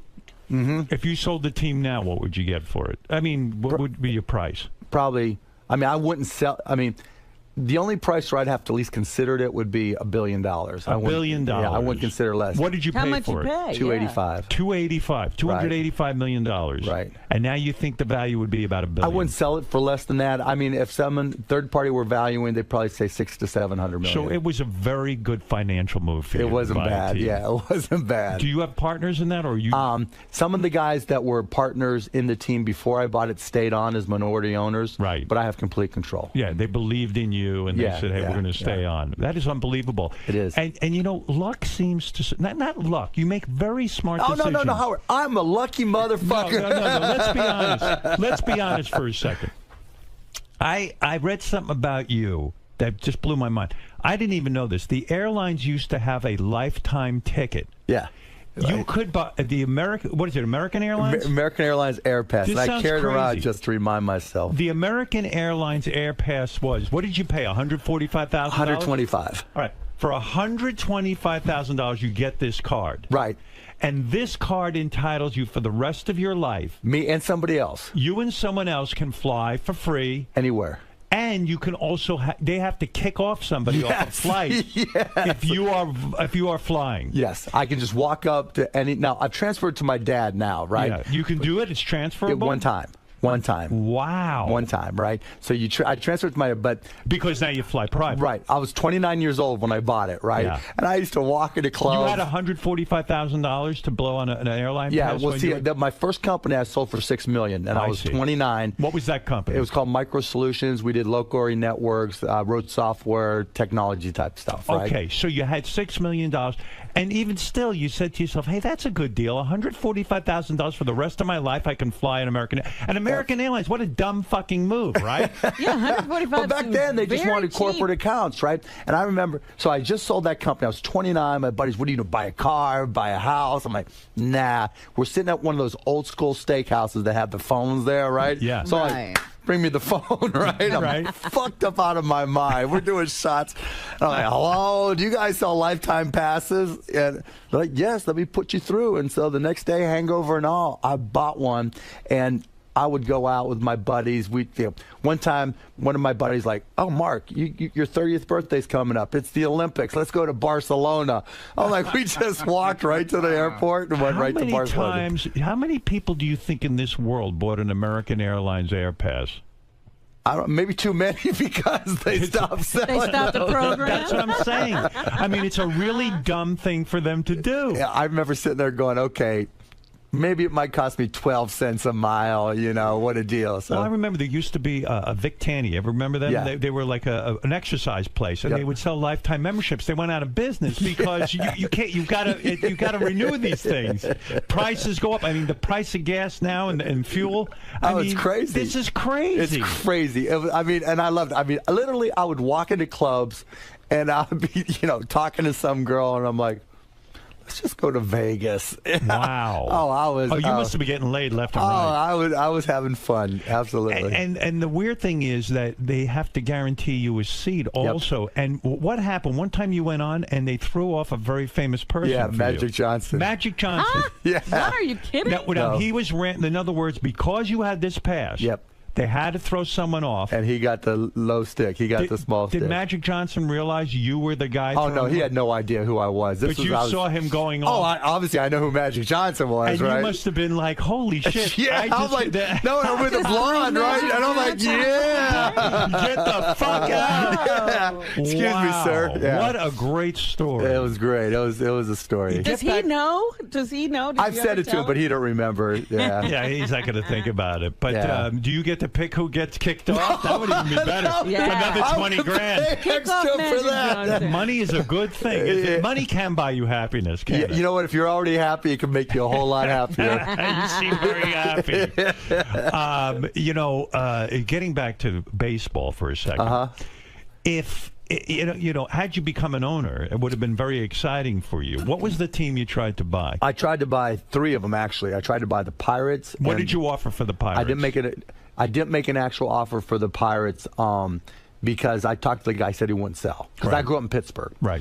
And then I tried to buy the Chicago Cubs. Right. And the guy who owned the team at the time was a guy named Sam Zell, who bought Chicago Tribune. Right. And we were talking in the $800 million range. I said, okay, that's legit. Right. But I said, I don't want to go through this whole crazy process. I'm like, just sit down with me and we'll do a handshake deal and work out a deal.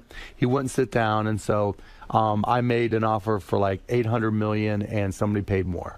Right. And then the last time was the Texas Rangers that were going through bankruptcy, and I just didn't have enough. It was all within a 2-week period, and you couldn't put it together that fast. I couldn't get enough together fast enough because I had to write the check there and then. Wow! And somebody was able to write a check that fast. Well, it was all set up in the bankruptcy court. They had a stalking horse, white horse guy who already had the whole thing set up, and they were doing their best to keep me out. So $800 million was a pretty damn good offer. Probably he went to the other owners and they would not approve you. I would. No, there's no way they would have approved me. Because you, again, would have driven up the prices. Yeah, and they said, we don't need this guy. That's so fucked up, isn't it? No, actually, I'm glad it turned out that way. Why? Because I'd be out in the stands. I'd be out in the bleachers in Chicago at Wrigley Field drinking beer and eating hot dogs all day long and weigh 300 pounds. How much of your day is spent running your professional basketball team? Not much. You have a general manager. He worries about it. How often do they report to you?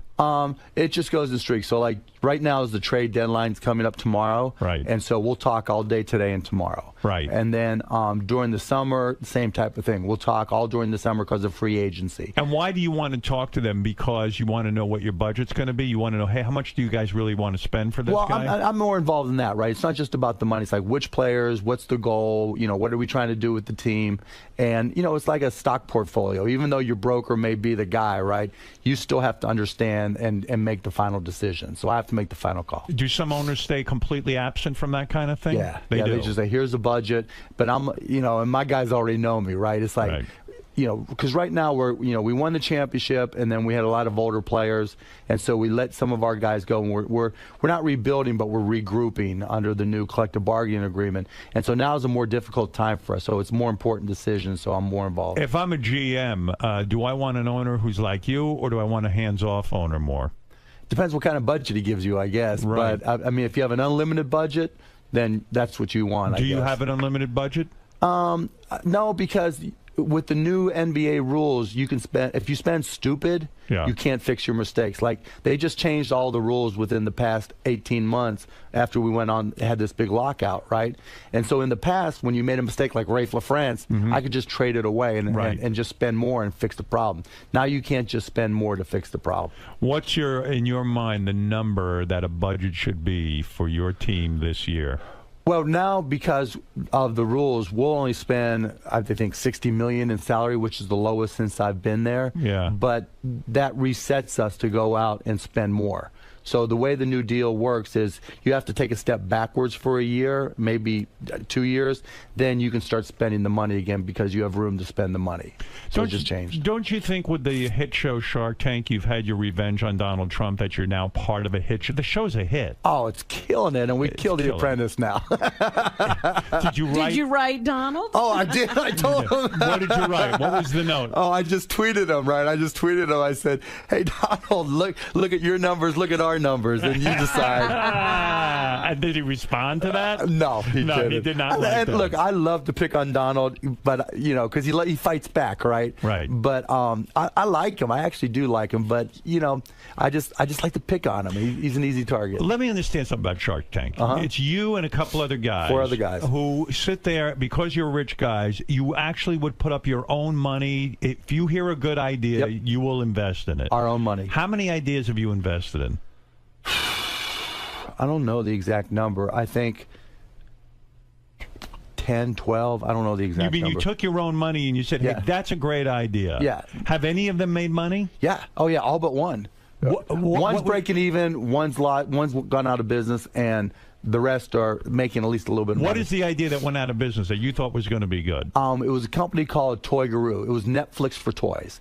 So you know how when you have young kids, they fall out of love with their toys every 2 months, right? Right. So you paid this company $35 or $40 a month, and they would send you $300 worth of toys in a big old box. Right. When you're bored with them, you send them back, they disinfect them, and they send them to someone else, and they send you a whole new batch of toys.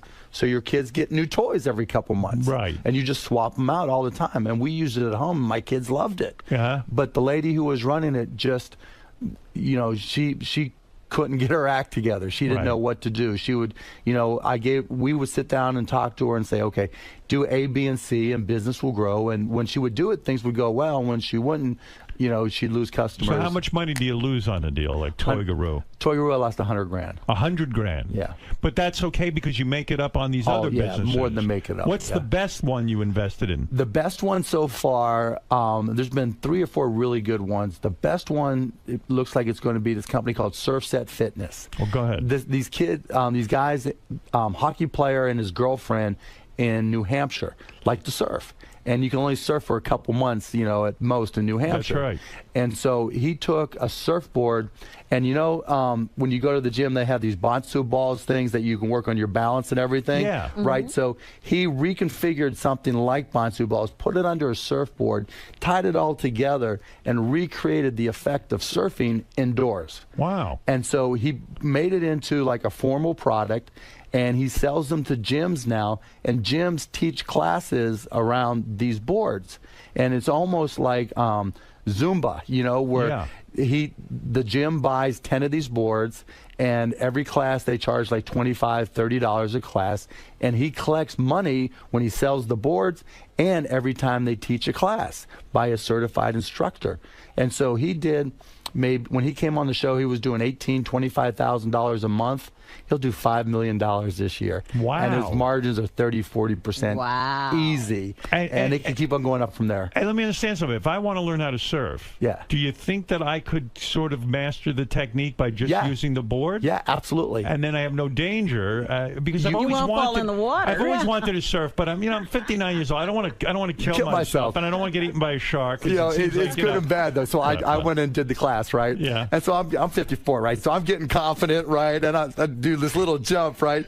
And we're filming an update for Shark Tank, and I got too cocky. My legs went out from underneath me, and they got me just busted on my ass, right? Oh no! It was crazy. Yeah, but you kill yourself. It's surfsetfitness.com, so you can check it out. So some of these things, so that's going to make some money for you. That one's making me. Another related one, different company, but a guy, towerpaddleboard.com. Have you seen stand-up paddleboarding? Yeah, it's huge. Oh, he's killing it. So these guys went from doing $18,000 a month.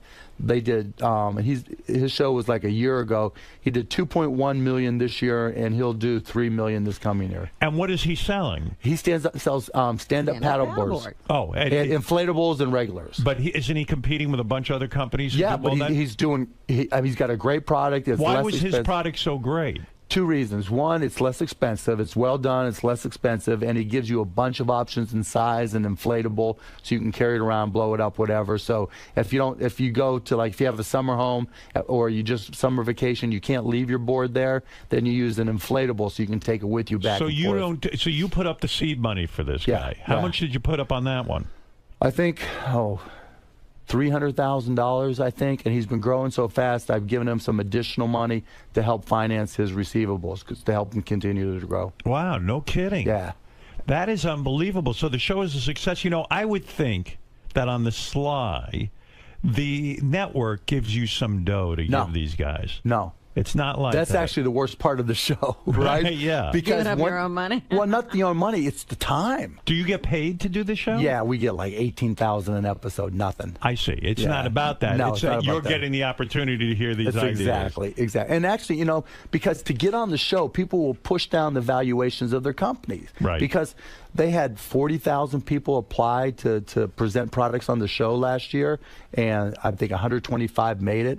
And they're just starting auditions now, or not auditions, but whatever you call it, presentations now for people to come on the show, and they expect over 75,000 people to apply. Wow, it's unreal. So you're really getting bargains when you... Yeah, because they'll push down the valuation. So if this went out in the open market, it'd be more. It's fun doing the show. I'm having a fun time with America's Got Talent. It's a similar kind of thing. You sit there and you hopefully some magic happens, you know? And you see amazing things, right, that you don't expect. Let's do me a favor. There's 3 guys who work for me who want to pitch you, legitimately want to pitch you. Bring it on, baby. Yeah, you'll do it. Oh, All right. yeah. This gentleman's name is 𝗦𝗵cie, and he is our program Don't worry, manager. your wallet's safe. I don't know. Let's see. I mean, why not? Did you hear my invention, by the way? Yeah, the penis pad? The penis pad. Yeah, as long as you're tweeting pictures, it'll be a huge hit. No interest in that. That's a losing proposition. No, I think you ought to go ahead and do it. I mean, if I told you, Mark, that there's a company that has, now this is Playtex, and they advertise with me. It's a wipe that you wipe down your balls, cock and balls, and ass area before and after sex, and it's it's very gentle. You don't get a rash. You wouldn't invest in that, would you? It'd be a tough sell. Yeah, Playtex. Well, for them, it's easy, right? It's perfect. It's but right why in their way. wouldn't you invest in that? Because, I don't have the vehicle. In other words, they're geared up for this kind of thing. Yeah, it's their business. But you're not geared up for surfboard shit and all that stuff. No, but the guys who invested with were. They're tooled up. Right. They're so tooled up, people, literally. So a lot of people, you're saying, can have a good idea, but they've got to be tooled up. Right. You've got to be, there's certain things I can't sell. Like if one of these guys comes in and brings me frozen food. Right.